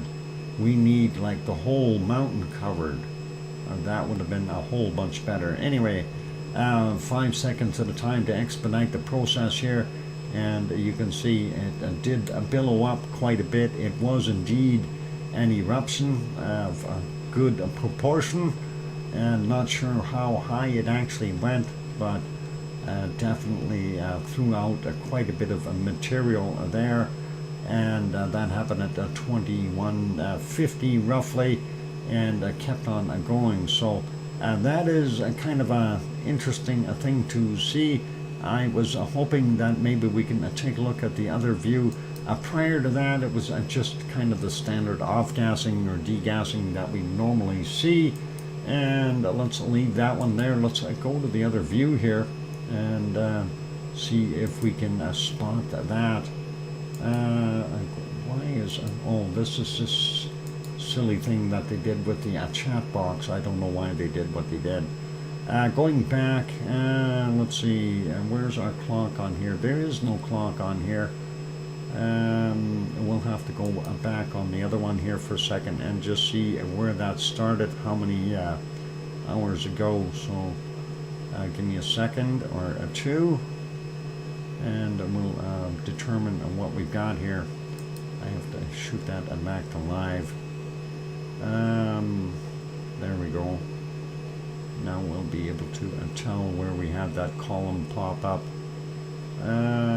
somewhere around here, I think it was. Why am I not able to see it now? Darn it, I hate when that happens. There it is. So yeah, 9 hours and 55 minutes ago. Let's go check this one at 9 hours and 55 minutes ago. And that should be somewhere around here. If we go back a little bit, and hopefully that'll show up for us. And there it is, that column moving out of there. What I was trying to do is get to the start of that to see if there was any more visible lava from that point. And there you can see the column coming out there, but I'm backing it up a little bit more here. I want to see if there was anything. I see these guys are all booking it out of here. I wonder if they had some kind of an alarm saying, hey, there's an eruption and you gotta go. Anyway, this changed time. I hate that. It does it all by itself. And then we get blamed for it. I hate that. Come on. Okay, well, maybe this is not going to show me. Don't want to spend too much time on it. Oh, that might be the start of it. Let's see if that'll move forward a little bit. And yeah, we can see the column starting to come out of there. But we don't see any lava from this angle either. So pretty quiet that way. All right, let's leave that one be. And that, of course, is Sakurajima there in Japan. Let's go to the next one, and that is our wonderful ASO. And ASO is, of course, continuing its stuff. Can I request cookies and cream? You can, but you'll have to ask Sue, and not me. She's the one who gets the ice creams. And thank you for the pistachio, Sue. Quick stop. What earthquakes stopped? CVET. Yep, CVET. The earthquake stopped. They quit altogether. Anyway, looking not bad there. If we go back into our nighttime views, though, we can see a little bit of a glow in there. As soon as this thing will get to it. Maybe it won't. It doesn't love me today. How about right there? Will you go there? Come on, show me something. What is wrong with YouTube? Oh, never mind. What is right with YouTube? Let's go back a little further. There we can see that glow. It didn't like that other spot, but we did see that glow in that caldera during the course of the night, and it had a bunch of different places where we could see it. And definitely some lava activity, and this is all the way back. It just did it again by itself, missing out 4 or 5 hours here, just like that, boom. And I've no idea why YouTube does that. But you can still see that glow, and I guess they don't want to show us when the alien ships went down there. And again, I popped it right back. Why is it doing that? Okay, it's not loving us. Let's not fight with it. Yep, glowy and glow, and that is telling us that there is lava within that caldera. And of course, a lot of off-gassing and all kinds of nasty stuff coming out of there. In addition to some fine ash particles, you will have SO2 gas, carbon monoxide, or carbon, CO2, whatever that is. Yucky stuff. You don't want to breathe it, put it that way. It's not good for you. Anyway, let's leave that alone. Let's go to our next one, and that is Asama. Asama is, of course, about 100 kilometers northwest of Tokyo, and there you can see it off-gassing at present, and it is doing a fair job. It did get a little bit more new snow over the last day or so, covered up a lot of the rock stuff that was there before. and exposed, and a nice moonlight lighting up the plumes of gases coming out of there. Very awesome. If we go back a little further, still see that, and even further back, and you can still see that plume all the way to the beginning of the night. Well, let's see how far we go back. That is to 2000 or 8 p.m. Their time last night. So that is what we got there in Japan, and hopefully that is self-explanatory. We'll leave that be. The ice cream boat is still in, and I hope everyone has got the ice cream. No nuts though. Who doesn't want nuts? Yeah. Oh, peanuts. I hope you're not allergic to peanuts there, John. That's pretty bad if you are.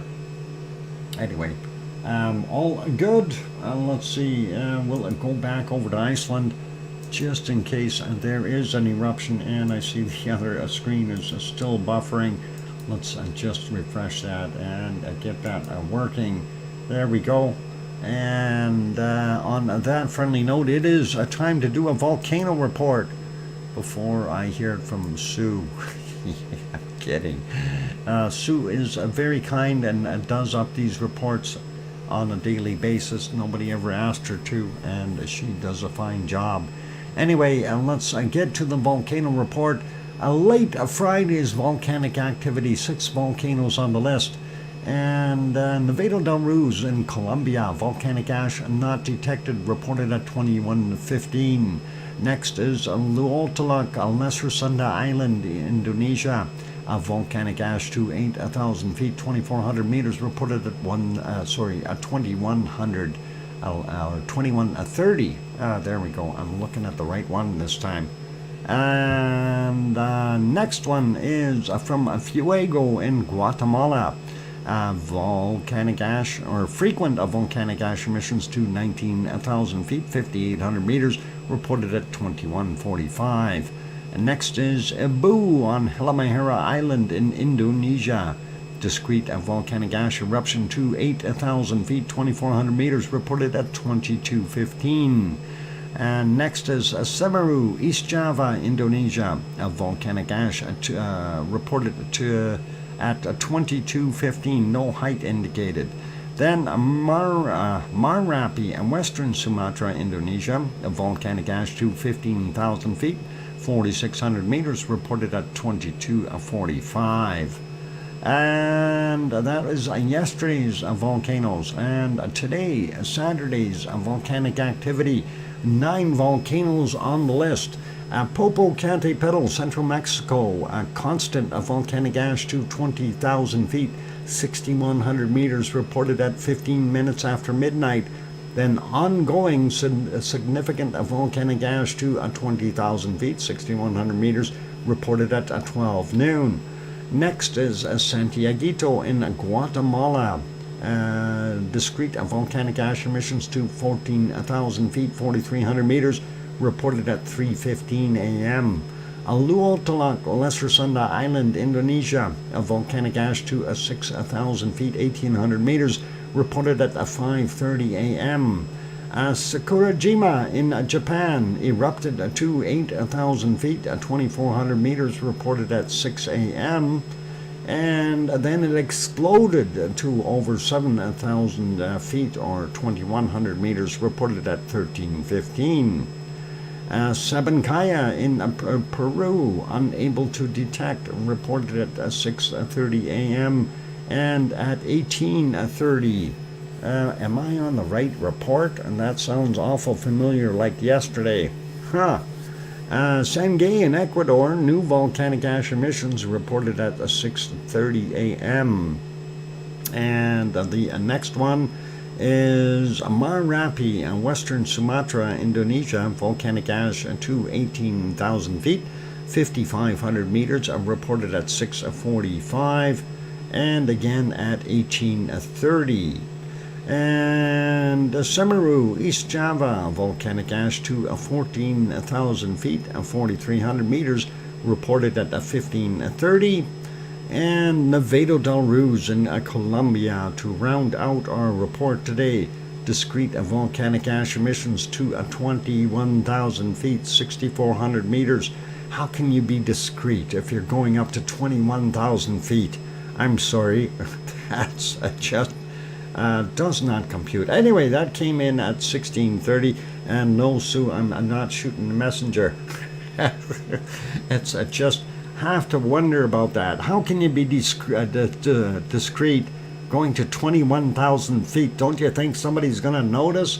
Discrete things are things that people don't notice. Wow. Anyway, all good. Thank you, Sue, for the wonderful volcano report.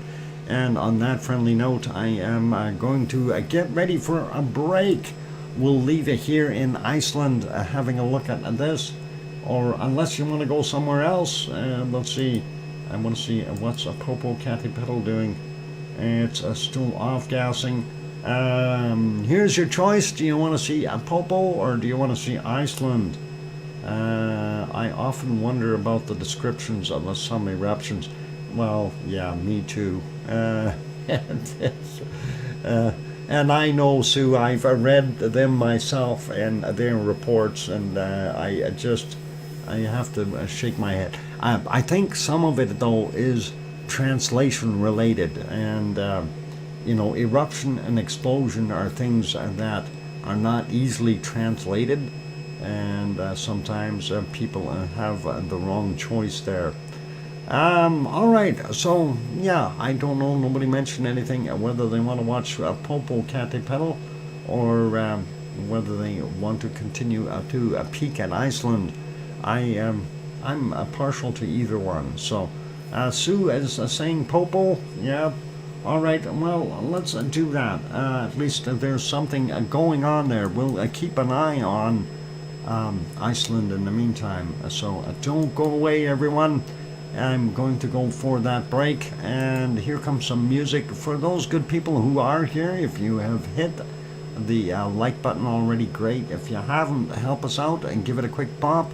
Also, if you have not yet subscribed and you're peeking on in, consider this your free opportunity to hit that subscribe button, turn it from red to gray, and then also hit the like button if you haven't done that yet. Okay, I'm going to go for a break. Here's some music. Keep smiling. I'll be back.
And there we go. The microphone is back on.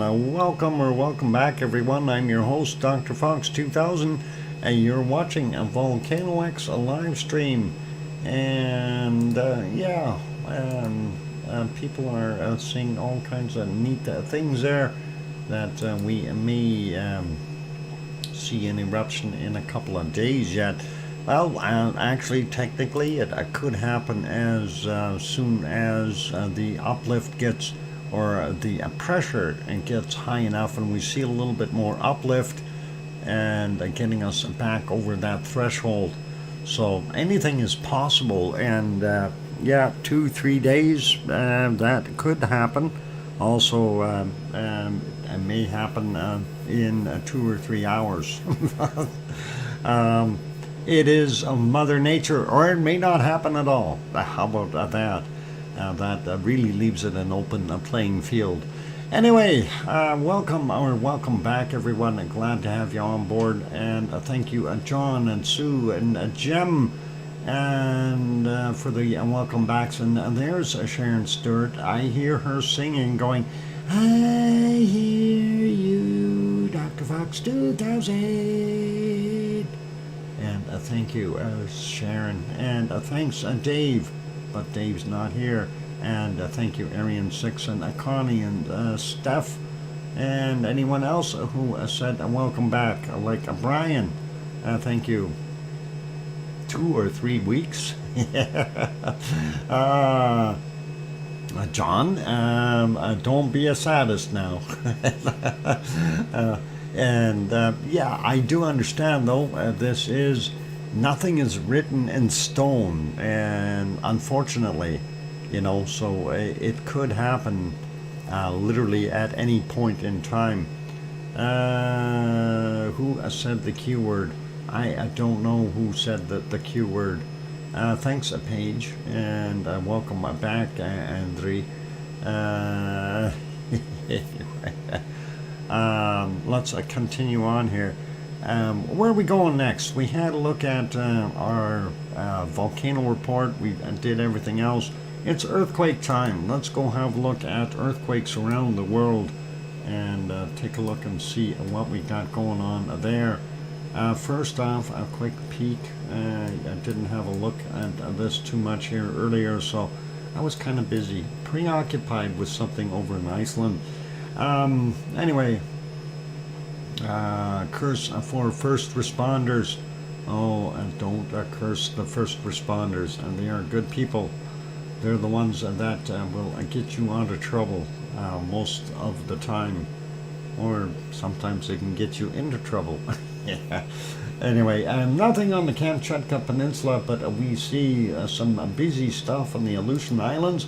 We have a 4.9 near Rat Island, and that is 50 minutes after midnight, 57 kilometers down. And let's continue on further to the east, and we're seeing this not too far away from our wonderful Sheldon there, a 4.4, 79 kilometers east-southeast of King Cove, Alaska. And that came in at 12:17, 50.1 kilometers down. His friend there's a 4.4 from 1:02 a.m. at 4.6 kilometers down, so a lot shallower than the other one. We see this one snuck in here, Kurluk, Alaska area, 3.1, 4:10 a.m. at 28 clicks down.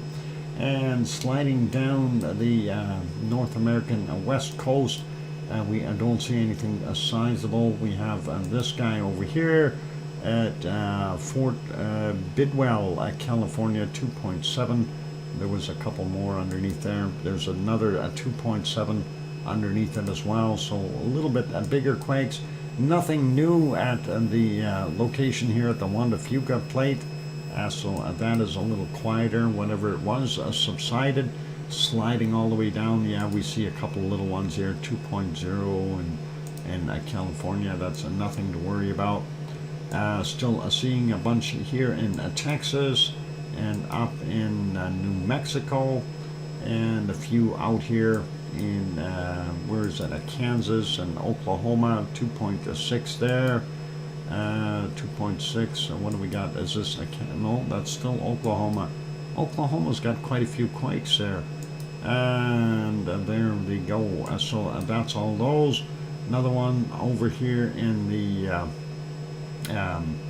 Appalachians, and that is this one in Tennessee, 2.0. Nothing major though. Sliding further down, we don't see anything in Central America. We do have a few here in the Caribbean, 4.0, and near Virgin Islands area. And what's the other one? It's 4.2, 2 a.m. for him, 28 clicks down. The other one was 25 clicks down from 4:02 a.m. And then one that's over in the Dominican Republic, 3.5, 75 kilometers down, a lot deeper, at 2:47 a.m. and a bunch of little ones in Costa Rica, not Costa Rica, Puerto Rico. There we go, got it. Sliding down a little bit more though, we don't see anything in Peru. Get down to Chile, we have a 4.4 from 9:05 a.m. our time, a 166.5 kilometers down. And then we've got a couple more here, 4.3, 52 minutes after midnight, 31.1 kilometers down. The other one in Argentina, 4.2, and that is actually yesterday's at 21:28, 131.6 kilometers down for that guy. Sliding out here and looking at what's in South Sandwich Islands, we have one, it's a 5.0. 5:38 a.m., 38.4 kilometers down for him. And a real quick peek at the Antarctic rise area. We don't see anything else on there. New Zealand, however, has a bunch of new earthquakes. According to the USGS, a 4.3 on the South Island, southwest side, 11 a.m. our time. 98.4 kilometers down for that 4.3. And on the North Island, we have one way up in the north here, and that's a 4.6, 4:31 a.m. our time, 172 kilometers down. And another one offshore, quite a ways out. There's a White Isle volcano there. Anyway, that one is a 4.4, and that is from 13:11 our time, 376 kilometers down for him. So a little bit of a business there, and I'm sure they've had a bunch of smaller ones there as well, considering USGS only shows the ones that are 4 or higher usually. Getting up here into Tonga, we have a 4.8, and that's from 22:54 yesterday, 0.2 kilometers down. And these other ones here are considered Fiji, 4.6, 1739, 536.9 kilometers down for that 4.6. And the other one is a 5.8, slightly larger, and that's from 1726 yesterday. Same depth roughly. That one is that is the 0.6, 536.6 rather than a 0.2 on the other one. So I got those two straightened out, and that's what's going on there. We don't see anything in Vanuatu, nothing in Papua New Guinea, and nothing until we get over here to the Banda Sea or Tual area of Indonesia. 4.6 from 1407, 147.7 kilometers down. The other one here is a 4.5 from 1749, 156.3 kilometers down. Zooming back out, going up and looking at just west. Oh, that's actually on land. It's not just west. It's actually on Java, west end of Java. 4.7, 3:48 a.m., 61.8 kilometers down for that 4.7. That would have awoken some people. Going all the way up into Myanmar, we don't see anything new there. We got these. We have one new one beside Mendendo Island, and that is a 4.6 from 2209 yesterday, 10 kilometers down. and we're not seeing anything out in the Japanese islands or Taiwan or any of those places. Getting to Japan itself, though, we see a 4.5. Is that in the water or just off? Yeah, just in the water. Right there, 4.5, 7 a.m. our time, 23 kilometers down, and that is Tsuno, Japan area, 7 kilometers from there anyway. Looking not so bad, and the swarms continue over here near Tokyo. That is Tokyo right in there, and this one is a 4.6. Was it Ishioka, if I said it correctly?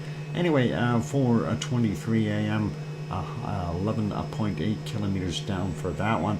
Nothing else all the way up into the Coral Islands there, so let's leave those alone. One up here, and that is in Mongolia, 4.3 from 1407, 10 kilometers down is what we're seeing there.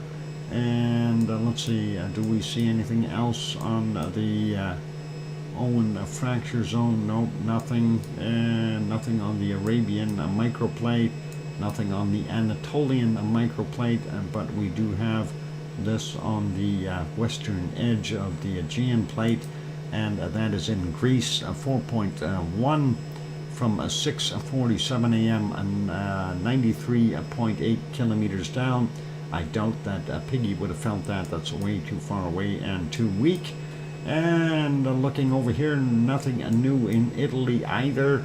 Zooming back out, we don't see anything else happening along the mid-Atlantic ridge, and nothing new up top, and that's pretty much it there. Let's zoom into Hawaii, and of course looking at all the Hawaiian islands, we don't see very much going on in most of those places. We do have this one out here, 2.9, 10:45 a.m., 35.6 kilometers below sea level. And then we get into the ones that are on the land. Let's take a look at the stuff over here in the fern forest area first. 1.8, 1500 is the time, 4.3 kilometers below sea level. 2.5, 9:11 a.m., 6.1 clicks down. 1.8 from 9:08, and 3.4 kilometers below sea level, and 2.6 from 9:11 as well, and that is 5 kilometers down. This one over here by itself, 1.9, and that's from 6:32, 1.1 kilometer below sea level. And you can always take 3 hours off to get Hawaiian time. This one here is a 1.9 from 1405, 200 meters below sea level. 1.8 from 1405, and that is 900 meters below sea level.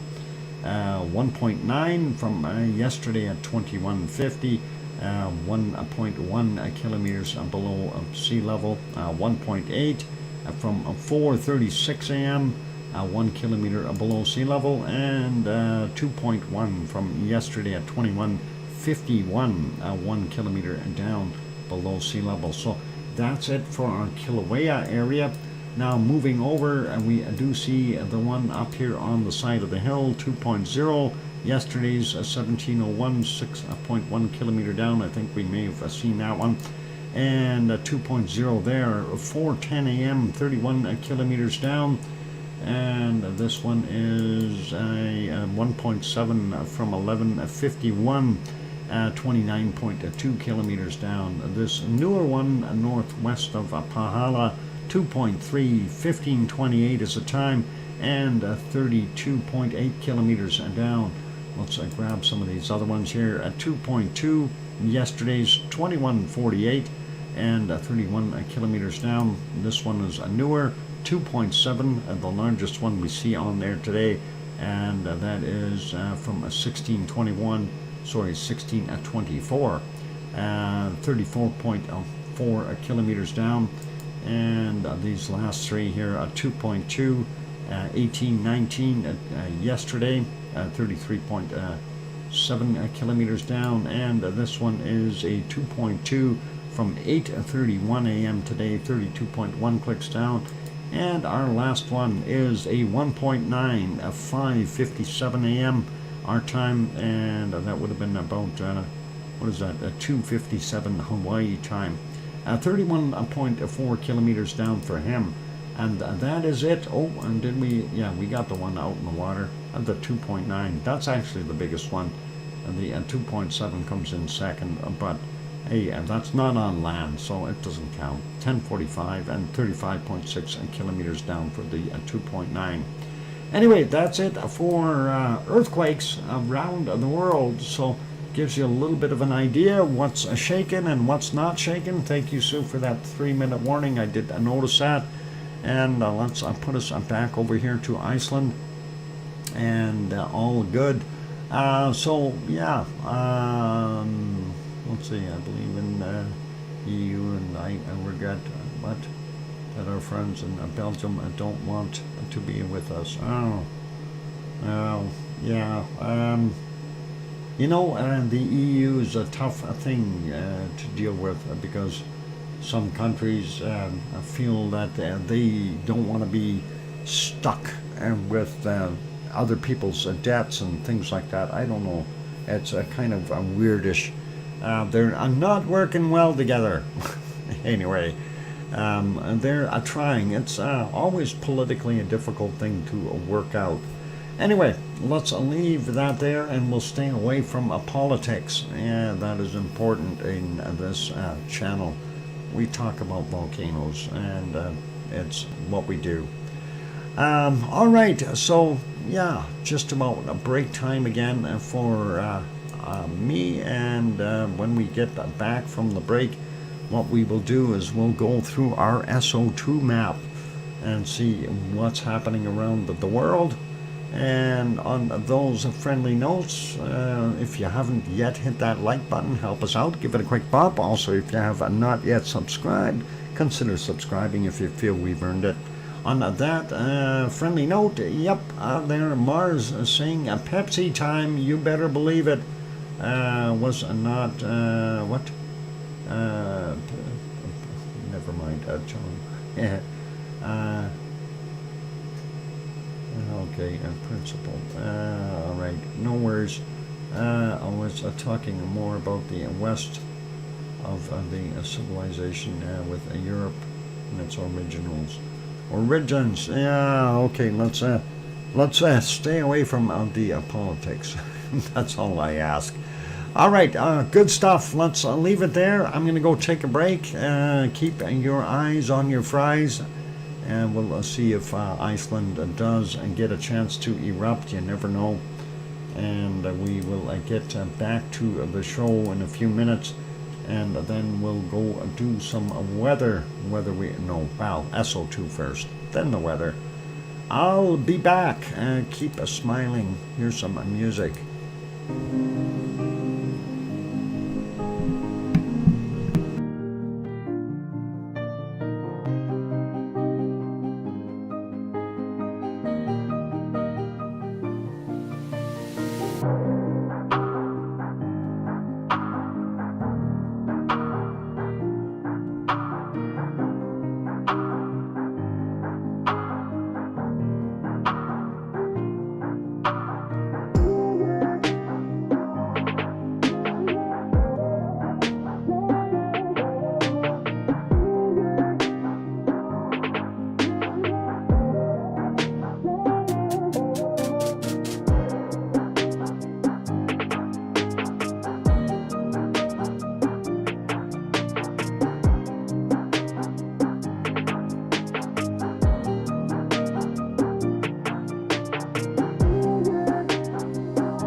There we go. That microphone is back on. Welcome back, everyone. I'm glad to have you on board.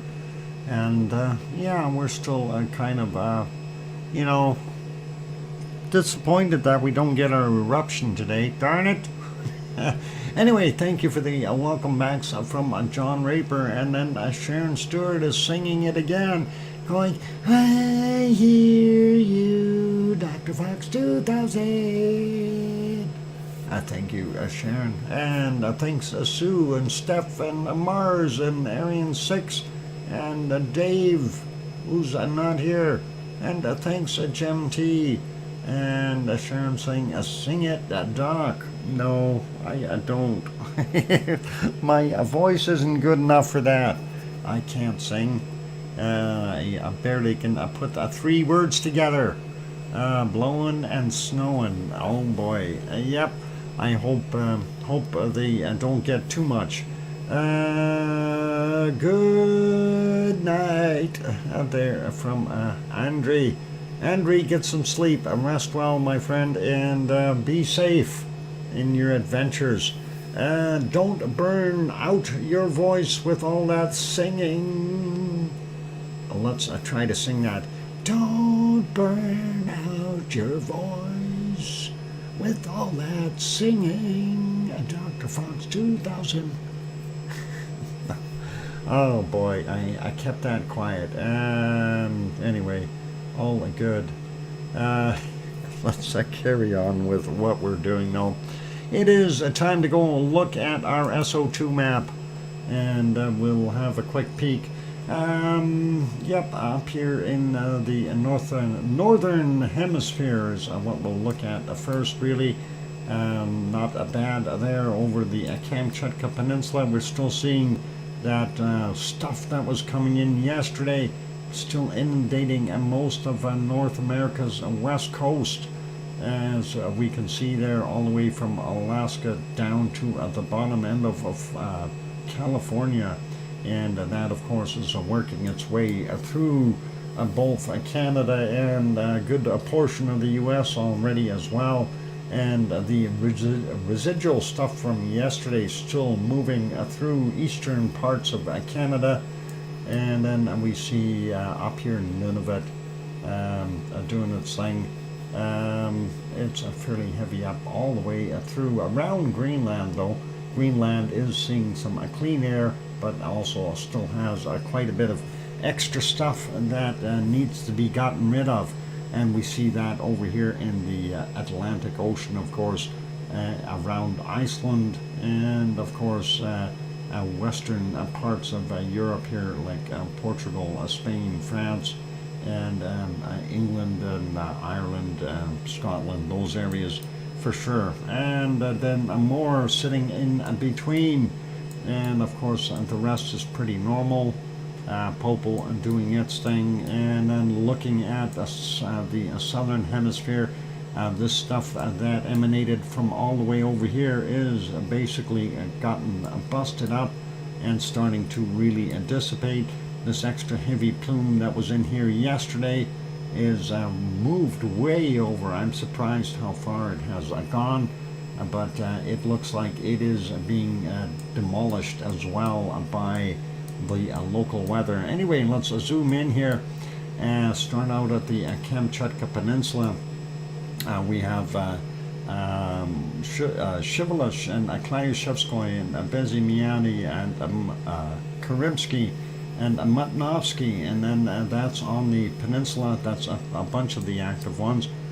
We also have Ibiko and Chikaratsky down here on Paramashir Island in the Kuril Islands. And of course, right now, looks like we've got a heavy low sitting here, cleaning up.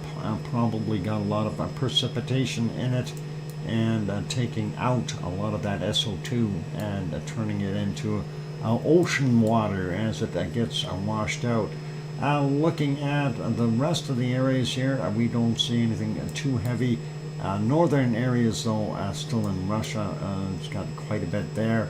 And looks like we do have a plume coming from Sheldon and that is this guy right here, Sheldon, and that is moving northeast into Alaska, and then of course the Gulf of Alaska and the Panhandle area, and then all the way down to pretty much, I'm going to call it all of California is being affected by that SO2. So it doesn't matter where you are, Alaska down to California, the definitely getting you everywhere.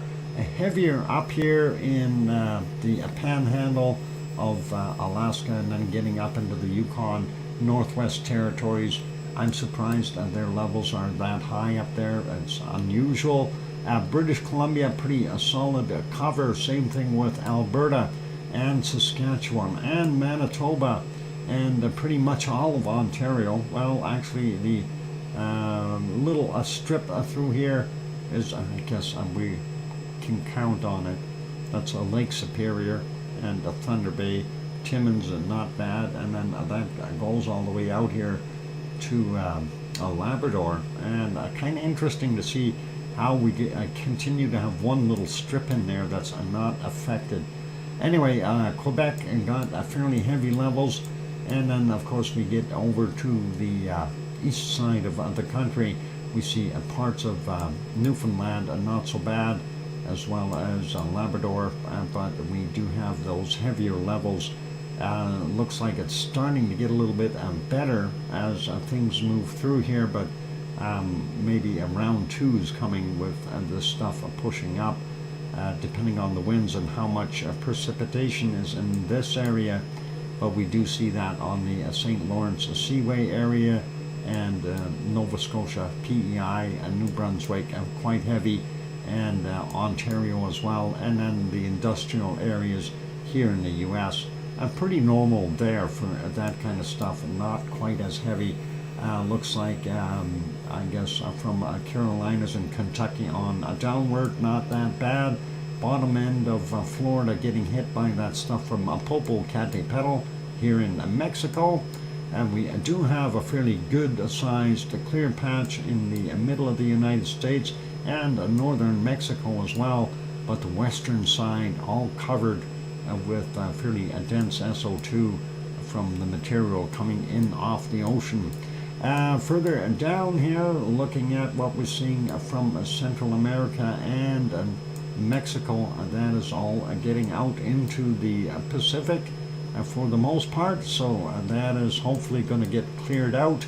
And looking at a little further down in South America, Peru, Sabancaya doing its thing, and sliding further down, we get into Chile. Of course, we got Villarrica, and of course a bunch of industrial stuff there as well, doing its stuff. So a lot of pollutants there. Not so bad in Rio or Sao Paulo today, which is really good. Even Buenos Aires are not that bad.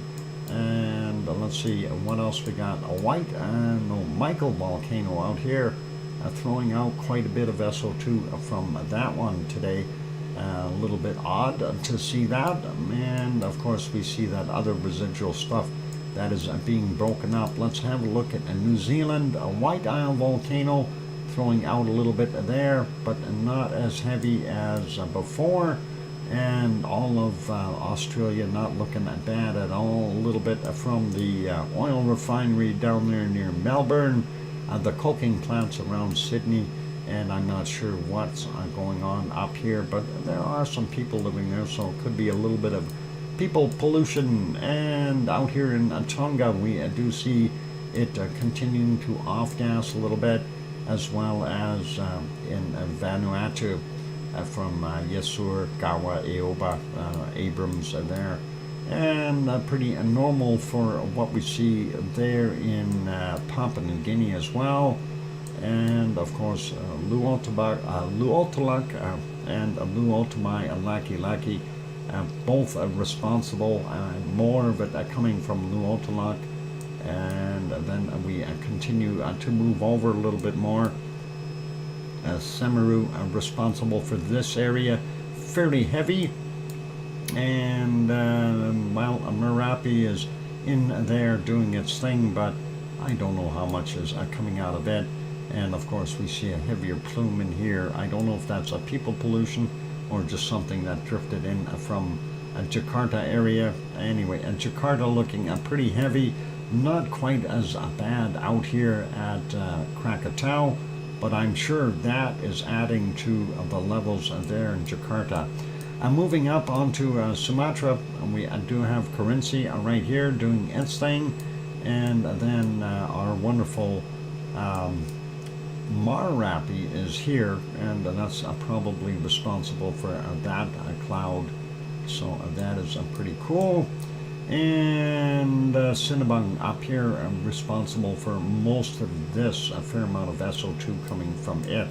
Ibu and Dakono still working away there, doing their thing on Halmahera Island, and taking a look, and we don't, well, I don't know, is there extra SO2 coming here?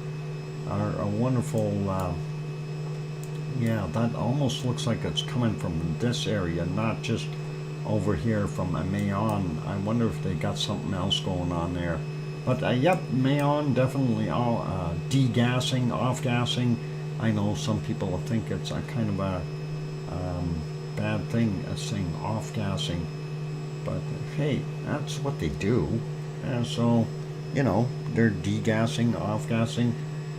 Hopefully nobody is offended by that. It's Mother Nature, that's all there's to it. And a fair amount of pollutants there in Taiwan. And on-gassing, I don't know about that. Gas on. Anyway, there we go, Suwanosi Jima, the one that keeps exploding. It's still explodes SO2, so awesome. And of course, Sakurajima. Sakurajima holding its own, definitely a very large plume as a kind of a normal feature. And here we see what is happening from ASO, and ASO is there, and you can see that a plume going all the way out here. So ASO is indeed continuing to work its magic, and we have seen the glow and the eruptive activity during the night there, so pretty awesome. Tokyo, very heavy SO2 levels there for today. And from Osama we can see that extra plume out there as well, so that may be adding to the stuff there in Tokyo. Moving up a little bit, a 5-minute warning, thank you. Sapporo looks like a little heavier levels. That brings us back up to the Kamchatka Peninsula. Pretty normal in China for the most part. India still the same. Down here in South Africa, gold smelting going on, and the Democratic Republic of the Congo has Nyamura Gira and Nyiragongo, and some coking plants there as well. Urta Ale, hardly anything noticeable there in the Danakil Depression. And moving up a little bit more, we see in Saudi Arabia, we've got some oil refineries, as well as up here in Kuwait, Iraq, and Iran, and other places as well. So we can't just blame them all the time. There's one in Lebanon. There's actually several, from what I understand, and also here in Egypt, and there's some there, as well as up in Turkey. So all of them are very heavy polluters for the most part. Looks like eastern Italy, eastern Turkey, not so bad. Western Turkey up here around the capital, fairly heavy, and that's where the oil refineries are located. And then, of course, Piggy on the island of Kos has a little bit better air today. It says 3.36 in that area, so it's a little better than what they've had. Moving over to Mount Etna here in Sicily, we see that a plume going out and going in all kinds of directions. Stromboli is also in there helping out, and we see that fairly heavily moved to the southeast, kind of along the path here. I don't know if they're still getting an upward current here or not. it does look like they had a storm in this area and it has dissipated. Fair amount up here in Bosnia, Herzegovina, and Serbia. Not sure what exactly that is. I'm sure that's industrial stuff. And there we see Spain and Portugal, France. Yep, I'm getting nailed with a lot of heavy stuff. The eastern sides of Spain and France, not so bad. Switzerland, Austria, not bad. Get up into Germany, we do have a fairly clean strip through it, but the eastern side and northern side here, Berlin and Hamburg, definitely getting nailed. A little higher level in Holland as well. Belgium looks pretty clear, but half of France is not so good, and that is Nantes is sitting at 12.55. That's fairly high levels. London is got 9.14, and of course even out here on the Ireland area here, we see some really nasty levels of just about 12 there, and we got 15.25, 21 down here, 21 parts per million. So it's getting up there a little bit, and hopefully that will find some rain to wash it out of the air and get rid of it. Not that bad looking there in Sweden, Holland, and Norway. Sorry, Sweden, yeah, Norway, and Finland. How about that? Finland is not, well, it's got higher levels. And then, of course, Iceland getting buried in SO2 from a bunch of other stuff that they're not responsible for. They don't like pollution. That is the way it is. Anyway, and that is what we got going on there, SO2-wise. And we will leave that there. Let's go and put you back over on the mosaic of our wonderful Iceland, and hopefully we'll see something happen there. When we get, I'm going to go take a break. When we get back from the break, we will have our weather, and then we'll find the coldest places on the planet, and maybe the hottest. And we'll go from there. I think that'll wrap up the stream for today. So hang in there. Weather to come after the break, whether you like it or not. And I will put some music on. If you haven't yet hit the like button, now's a good opportunity, and give it a shot. And also, if you have not yet subscribed, consider subscribing. Volcano jumper. He's jumping volcanoes. Anyway, what? Sleeman. 25 degrees. Sleeman? I don't know where that is. But anyway, I'm going to go take that break. Keep smiling, everyone. I'll be back soon.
And there we go. The microphone is back on. Welcome back, everyone. I'm your host, DrFox2000.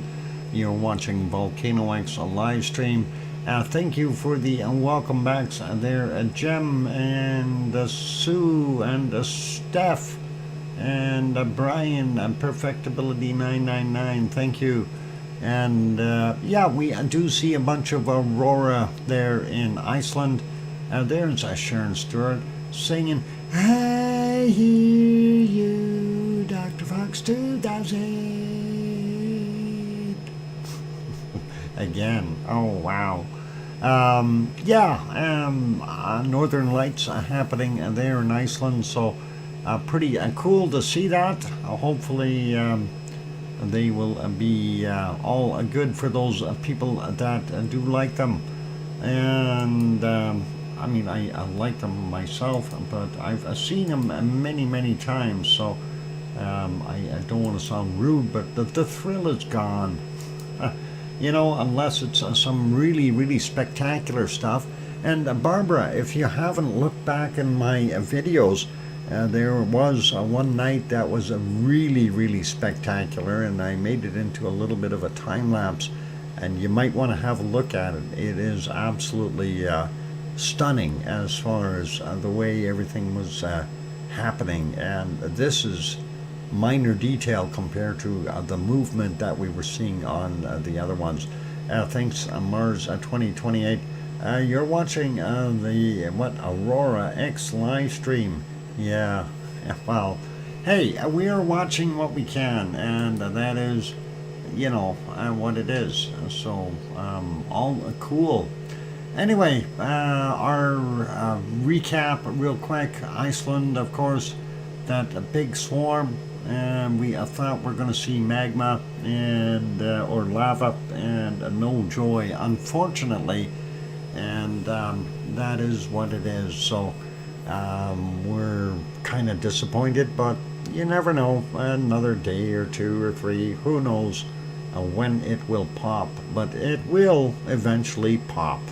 It has to. If it has an inflow, the lava has to come out sometime. I follow a lady from Svalbard, and she has amazing auroras, especially in the winter when it's totally dark. Yeah, in the summer when it's totally light, it's hard to see those auroras because their sun doesn't go down. Anyway, all cool, and yeah, they do have some awesome. Well, even in Canada, we do get, you know, the northern parts. We get even here, we get some awesome aurora. Unfortunately, in Edmonton, it is bad because of our light pollution, and nobody seems to care. You know, that's the thing. Let's get on with weather, though, and we'll try to make this fairly quick. And of course, here's our weather map, and we're looking at the Ventusky, or Ventusky, however you wish to pronounce it. Real quick search on the map. What we are looking for is storms, anything unlabeled, and I don't see anything that is labeled.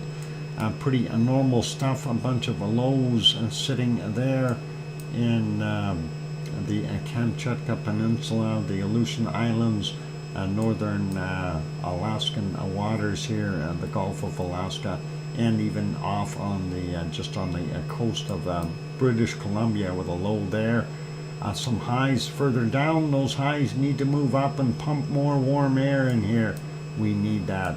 Anyway, very cold up in Alaska and northern Canada, including well, all of Nunavut. And BC, a good chunk of it is quite cold and below freezing. Alberta is all below freezing. Saskatchewan has a little bit down on the southern portions, and not too far away from, well, it's still not that good. Swift Current is a -7, so no, KC isn't getting sunshine. He's got colder weather, but yeah, we see 3 degrees there, so a little bit above freezing. Northern Manitoba, very cold. Winnipeg sitting at about 2 or so, and we see Ontario southern end not bad, 4 in Toronto, and looking at the stuff around the Great Lakes above freezing, so that's good for them. A little bit of Quebec, a little bit warmer, but still some cold spots in between in the south. Northern end not as cold as it was yesterday, but still there. So this high, of course, pumping in the warmer air and trying to push that cold back out, and it's doing a good job here in Nova Scotia, with Halifax sitting at 2. I don't know what Sue's place is. Sydney sitting at 1. Charlton, Charlotte, North Carolina, PEI. Anyway, 2 degrees there. Moncton 3. St. John's is 1. So Fredericton 3. Get that out. Anyway, I'm looking at that. That's not bad. Eastern side of the U.S. Not bad. A bit on the cool side up in Maine, and just right around that freezing mark. And then we get to New York, and we got 10 degrees, and we get over to Detroit, 7 there, and boy, about 9 degrees in Chicago, and that is balmy for them. Grandma B's house, 15 degrees. That's almost 60 Fahrenheit. That is pretty good for that area. And getting down here, Atlanta 14, Miami sitting at 22, Orlando at 23, Jacksonville 21, not bad. San Antonio 24, Houston at 20, Dallas at 24, Oklahoma City from yesterday's very cold 10 degrees up to 23 today, a big temperature swing. And looking at the northwestern states, all fairly cold. Only a 5 there in Portland, a 5 in Seattle, 3 in Portland, a 5 in Eugene. Looking at the Big Valley here in California, 5 up in Redding, Sacramento coming in at about 10, San Francisco's 10, Fresno 10, and Bakersfield up to 13, LA, Los Angeles 14 degrees, Las Vegas sitting at 18, and a beautiful 24 degrees there in Phoenix, Arizona. Getting further south though, we see temperatures up to 30 degrees in Texas, 31 degrees there in some areas, and Mexico looking very, very nice for this time of year. 37 degrees over here. Let's see, do we see any 38s in here? 37 is pretty warm. Mexico City itself, 25 down to about 22, depending on where you point your hamster. So yeah, 37 degrees so far. That is pretty cooking. Acapulco sitting at 28, 29, and we're seeing 30-degree temps there as well. On the Yucatan, up to about 32 degrees. Cancun, finally a little bit warmer, 26, 27 there today. Sliding down, we see up to 36 degrees there in Nicaragua, I guess, and yep, El Salvador as well. Quite warm, sliding down, getting through what is it? What the heck is Costa Rica called? Never mind. Panama, Costa Rica up to about 31 degrees. Panama looking not bad too. 33, 34 there. Yeah, in Colombia, so quite warm for those folks. Out here in the jungly portion, up to 33, 34 degrees as well out here. And that'll make it very sticky and hot for them. Humidity levels are usually a lot higher in the jungle. Anyway, looking at what we've got here in Venezuela, up to 34 degrees as well. In a good chunk of it, the higher elevations are cooler, of course. Boa Vista sitting at 30, 31, and some places there around 32 at maximum. And not quite as warm in the Amazon basin, holding anywhere from 25 to about 28 degrees. So that is not bad. Guayaquil at 28, and let's see, we see some hotter stuff there, 30s. Lima sitting at about 24, that's not bad. And the Jonglei side up to 30 degrees there in Peru. And we're seeing up to 31 or so, even maybe a 32 in there, I thought I seen. And yeah, there's a 33 down on the bottom end of Bolivia. Nice temps there. And Paraguay up to 35 degrees. That's pretty warm for them. Hopefully that won't persist too long. They'll get some more moderate temperatures.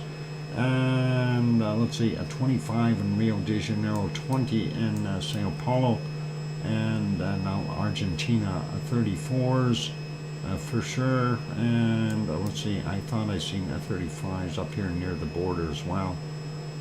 But yeah, still a 34. Oh, there was a 36 in here.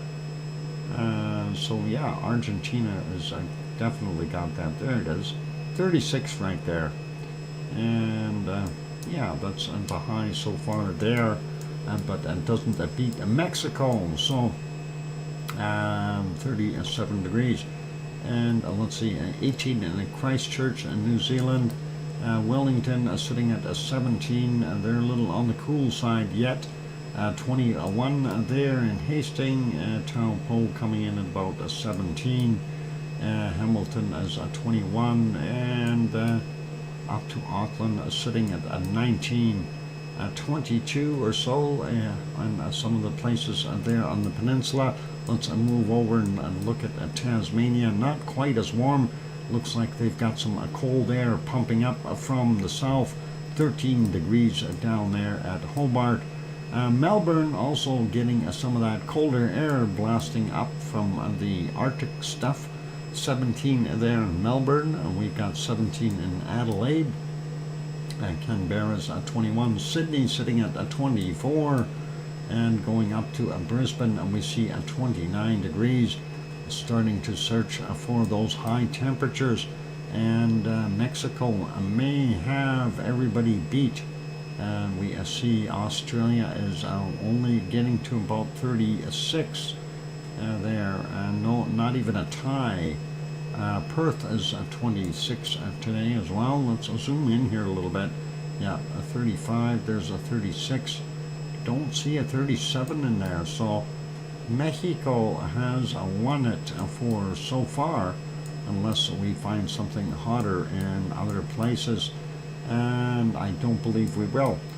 Fiji, it's a normal 29 to, well, 31 today, and that is interesting. A little bit warmer than usual. It's always 29 there. Vanuatu 29, go figure. And yeah, New Caledonia sitting at 28, 29 as well. And pretty normal looking for Papua New Guinea and most of Indonesia as well. Nothing really to jump up and down about. A pretty normal weather.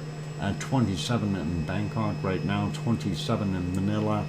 And we move over a little cooler in Taiwan today, as well as a little cooler in Japan, 6 in Kagoshima. And we move up and have a look at Tokyo. We see 5 degrees there, and we see a lot of that mixed air coming down from the north here. Something is stirring it up. As Sapporo is a -8 right now, and we get up onto the Kamchatka Peninsula, and we got a low sitting here. I'm assuming that is this one as well. And we see down to about -12 on the Kamchatka Peninsula. That's actually not bad for them. So definitely a change of seasons. A quick look at Delhi, 16 degrees. Sri Lanka sitting at anywhere from 23. Well, hang on, 18 maybe up on the cold parts, up to 27 degrees. 17 from the cold parts. And South Africa. 26, 27 down on the bottom. Let's see what we got up here. up to 30, 31 degrees. I don't, oh, there's a 33 in there, and not anything more than that though. So give them a time, a couple more months, and we'll see temperatures in the 30s everywhere in Africa. Looks like it's already working on it, this high, and the Atlas Mountains starting to warm up there. Even more heat visible in Libya and Tunisia, as well as here in Egypt. Cairo still only a 14, Riyadh sitting at a 15, Dubai 15, and very cold for them over there. And of course Iran fairly cold, and Iran, let's see, Iraq is not bad, Mosul is 6, Baghdad 8, and then we see here down to a -8 so far. Yeah, it looks like about the coldest temp there in Turkey. Malatya sitting at a 4, Adana 13, and of course Piggy's Place at the island of Kos, she's got 14 degrees right now for a nighttime temp. Istanbul sitting at about 7, Athens is 11, and a quick peek here, Catania at 12, and of course Redanzo sitting at a 4 up on the side of the Mount Etna. And Naples coming in at 12, Rome sitting at 10 degrees, up in Milano 10 as well. Sardinia not looking too bad. Looks like Spain though is still quite cold, and it's funny to see the warm air going around Spain. Why is that? And that's sneaking in here in through the Mediterranean and heading back up into France. So I guess he must have something against Spain. 3 in Madrid, and Lisbon is 11. And Tanto's home, and where is Nantes? There it is, 5 degrees. And Paris is sitting at 6, but some of these places are like 10 degrees, and that is pretty awesome. Munich coming in at about a 4, and Frankfurt a 7, Cologne coming in at 10. Yvonne Kunkel's house, where all that warm air is going, she's got 10 degrees up there too. And then of course Amsterdam coming in at 10, Brussels sitting at 9. That is not bad temperatures, but that is only a slice in the continental areas here. It looks like it gets a lot colder back over on the other side. 8 in Berlin, and Hamburg is 7, going up to Copenhagen 6 up there.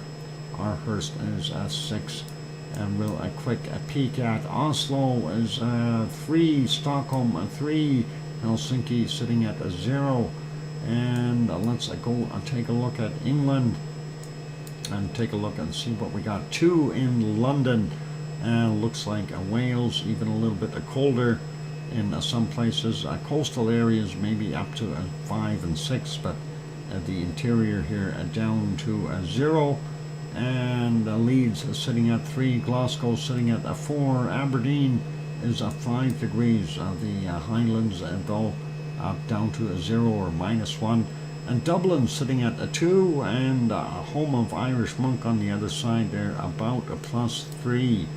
And looking at Iceland, they've got that nasty high sitting there, go away high.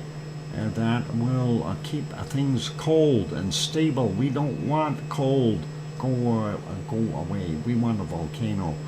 Anyway, we got about, what is it, -3, -2, -3 in Reykjavik, and Grindavik is sitting at a -2. Regensburg is sitting at a -2 as well.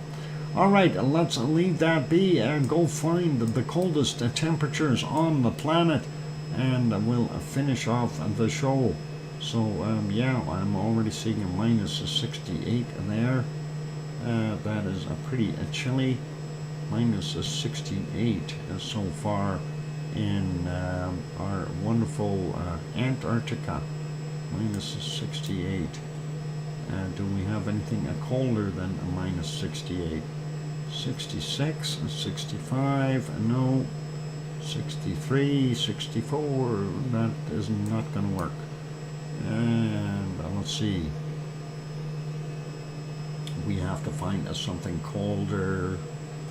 I know it's in here somewhere. There's gotta be cold temperatures. Minus 68 is cold, but not cold enough. We need a colder. 68. Where's a 6? We need a 69 now. 70 maybe. How about that? There's a 63s. No, that's not going to work. What do we got up here? Minus 45s. And it doesn't look so good up there. Minus 51, 61, 63 below. Right there. And let's just check that area out. There's a minus 64 in here as well. And let's see. Yep, a minus 64. We already got like minus 68, so let's see what we can find over there. Nothing in there. That's better. And that, oh, there's a minus 69 I just seen on this side. Minus 69. And let's see if we can find a minus 70. Yep, right in there. Let's zoom back in and locate that. And there's a minus 70. And now looking for minus 71. And do we have it? A minus 70. And I'm not seeing it there, so minus 70. Oh boy. It's going to be one of them days. A minus 70. And that is a cold. That's quite a large area actually once you zoom into it. I wouldn't want to be stuck out there. And you know, and the worst part is there's no reprieve. You're in that cold temp. There's only one way out, and you'll likely freeze to death before you make it out. You've got a whole bunch of days to hike out of there and find something warm. Let's see, a minus 70s. No, not seeing that. A minus 71. Oh boy, am I going to have to give up and knuckle in? I am going to end up getting a beat today. I've got a sneaky hunch that Sue is got revenge marked on her calendar. Oh, minus 70 is all I can find. Let's see if I can just check around a little bit more in case there is something that I missed. There's another minus 69 right there. Let's zoom into that and see if there might be a minus 70 hiding in here. No, I don't see it. I don't see it. Okay, well, I am not going to worry about it. I am going to just call it. And I'm going to say a minus 70. Let's take a look at Iceland, and that is going to be difficult to deal with today. And that is going to be really, really harsh, actually. Let's see. We see a minus 43 right there in Iceland, or sorry, Greenland, a minus 43. Do we have a minus 44? Nope, I don't see a minus 44 yet. Let's check some of the other spots here. And a minus 43 is what we got, and we need colder. Something a lot colder to save me. There's a minus 36, not good. 37, no, I'm not going to work. And the 34s, no, and that is not so good. What about over here? Minus the 30s, nope, no save there. Minus 31s, 32s.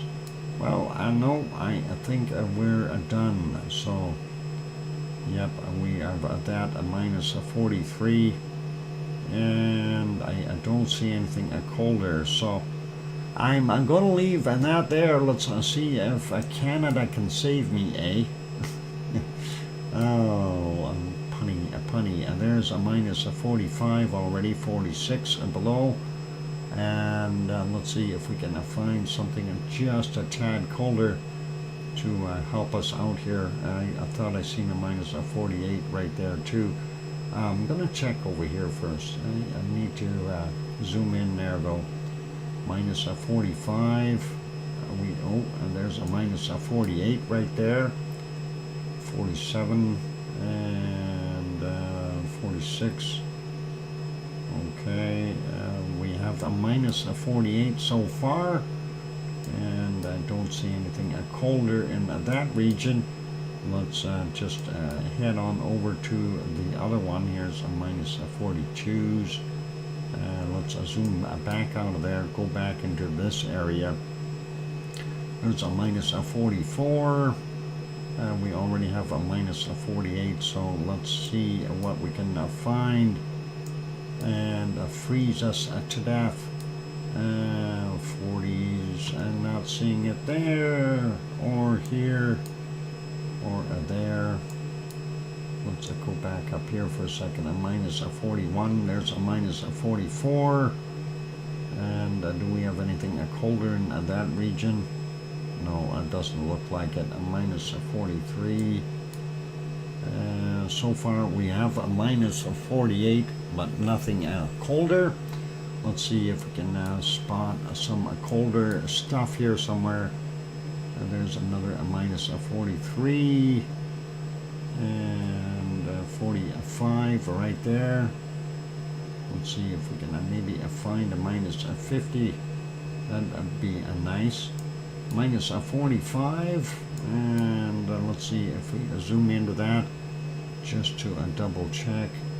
43, 44, there's a minus 45. I don't see anything colder. We already got minus 48, so let's keep moving. Here's a minus 42s. That is very promising, but minus 44 right there.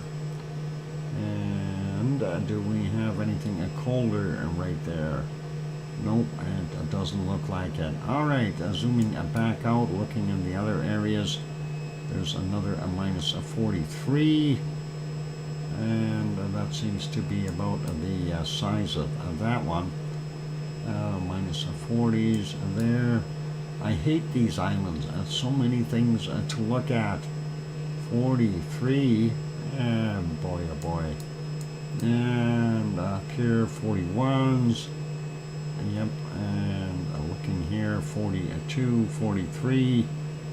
And there's a minus 44 on that one. Seeing a minus 45 on this one. Maybe something colder? No, a minus 40 somethings. And there's a minus 48 right there. Let's just zoom in here and just check that area a little bit. Minus 48, and we already had that, so there's a minus 49, there's a minus 50. Looking for that elusive minus 51. And where are you? A minus 51. I need you. I need you. I really do. We have a minus 50. I need a minus 51. And where are we? There's more minus 48s there. And let's see, a minus 48, 48. We already got minus 50. We need a minus 51. 47, 48. And let's see, it's starting to warm up down there a little bit. And let's see, minus 50 is what we got. We need a minus 51, and I don't see it down there or here. 44. No, that's no good. Next island, and that's going to be looking a lot warmer, I think. I don't know if they've got any minus 50s on there. Minus 42, 43. Nope, it's not going to be good. What about over here? Warmish. Yeah, I don't think I'm going to find any minus 50s in those areas. And up in the northern parts here, not seeing it either. 30s, and let's zoom out a little bit and just make sure we're still in Canada, eh? Yeah, I'm gonna have to say a minus a 50 for there. Let's take a look and see what we've got in Alaska. Hang on before we jump over there. Yeah, it's just warm. That's a warm stuff. Alaska, what do we got? A minus 35 so far. 32s along there. 34. Okay, let's zoom out and look for the other areas here. And there's a minus 36 I see. And let's see. Alaska is a minus 39, a 40, minus 41. Do we have a minus 42 right there? No. We've got a minus 41. And just scanning that area, looking for minus 42. And are we going to be successful? No, a minus 41. 40s, a 41, a 41. Still, I don't see a minus 42. Nope, a minus 40s, 39s. That's no good. All right, we've got a minus 41. Let's go check up in this other area here. Don't see it there either. And yeah, I'm going to give up because I don't think we'll find anything else down here. Minus 30s. Yeah, no, not going to work. All right, so a minus 41 in Alaska. Now let's go take a look at the very cold Siberia. Hold it. Where is Siberia? It's not so cold there. Ay, ay, ay. This is getting tougher every day. What are we looking for? We are looking for the coldest temperature, minus 33 so far. Minus 35. Minus 35. That is not boding well in my books. Minus 35. I don't think that's going to win any awards. I see a minus 36 in there. Minus 37 right in there. And let's see, there's another 37 so far. A minus 37. We need to see if we can find at least a minus 40 or a minus 42 or something. We'll start down here and work our way up. Minus 31s. Nope. 33s. What about over here? Nope. And in this region, 32s, 33s, and there's a 35 there. Let's zoom in on that little patch. Minus 36. And that's not going to be any good. Minus 36 so far. And looks like minus 31s and 32s there. Gotta go back over here. We got a minus 37, and that is right in there. So no minus 38s though. 36s, nope, not working there. We got a minus 37. Let's look for other spots. There are not that many to pick from. Let's try around the border region here. Minus 36, and that is that trick doesn't always work though. Minus 35, 36 there, not so good, and a minus 36 there. Yep, and that is a pretty normal 35, 36. And not seeing it. These other spots, minus 34.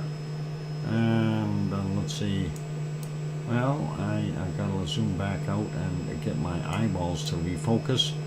Moving back up here and looking again, trying to find the lowest temperature, and just not seeing anything too cold. We've got a minus 37. And that is a far cry from, you know, the minus 50s and 60s that we see on occasion there in our wonderful Russia. So Yep, I'm not seeing anything there. What about this patch? There's that 37 again, right in there. And let's see, maybe something colder there, minus 36. There's a 37, still no 38. 36, no, that ain't gonna work. And maybe one of these isolated spots, no, they're all too pinkish. We have a minus 37. Let's go back into this one. I'd be happy with a minus 39. I'd be happy with a minus 49, but I'm not seeing that. There's another 36 there. Okay, not batting 100 here today, guys.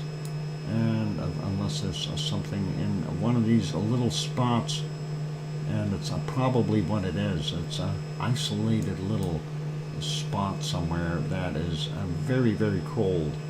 See, like right there. Why do we have a minus 34? There's a minus 38 right there. Isolated spot, a minus 38. So we're almost there. Minus 35, 34s, 38 we've got. And let's zoom in just to make sure we didn't miss a 39 in here. Minus 38, 36s, 37s. At least it's a bit less of a beating. I'll take a minus 35, 35s in here. Yep.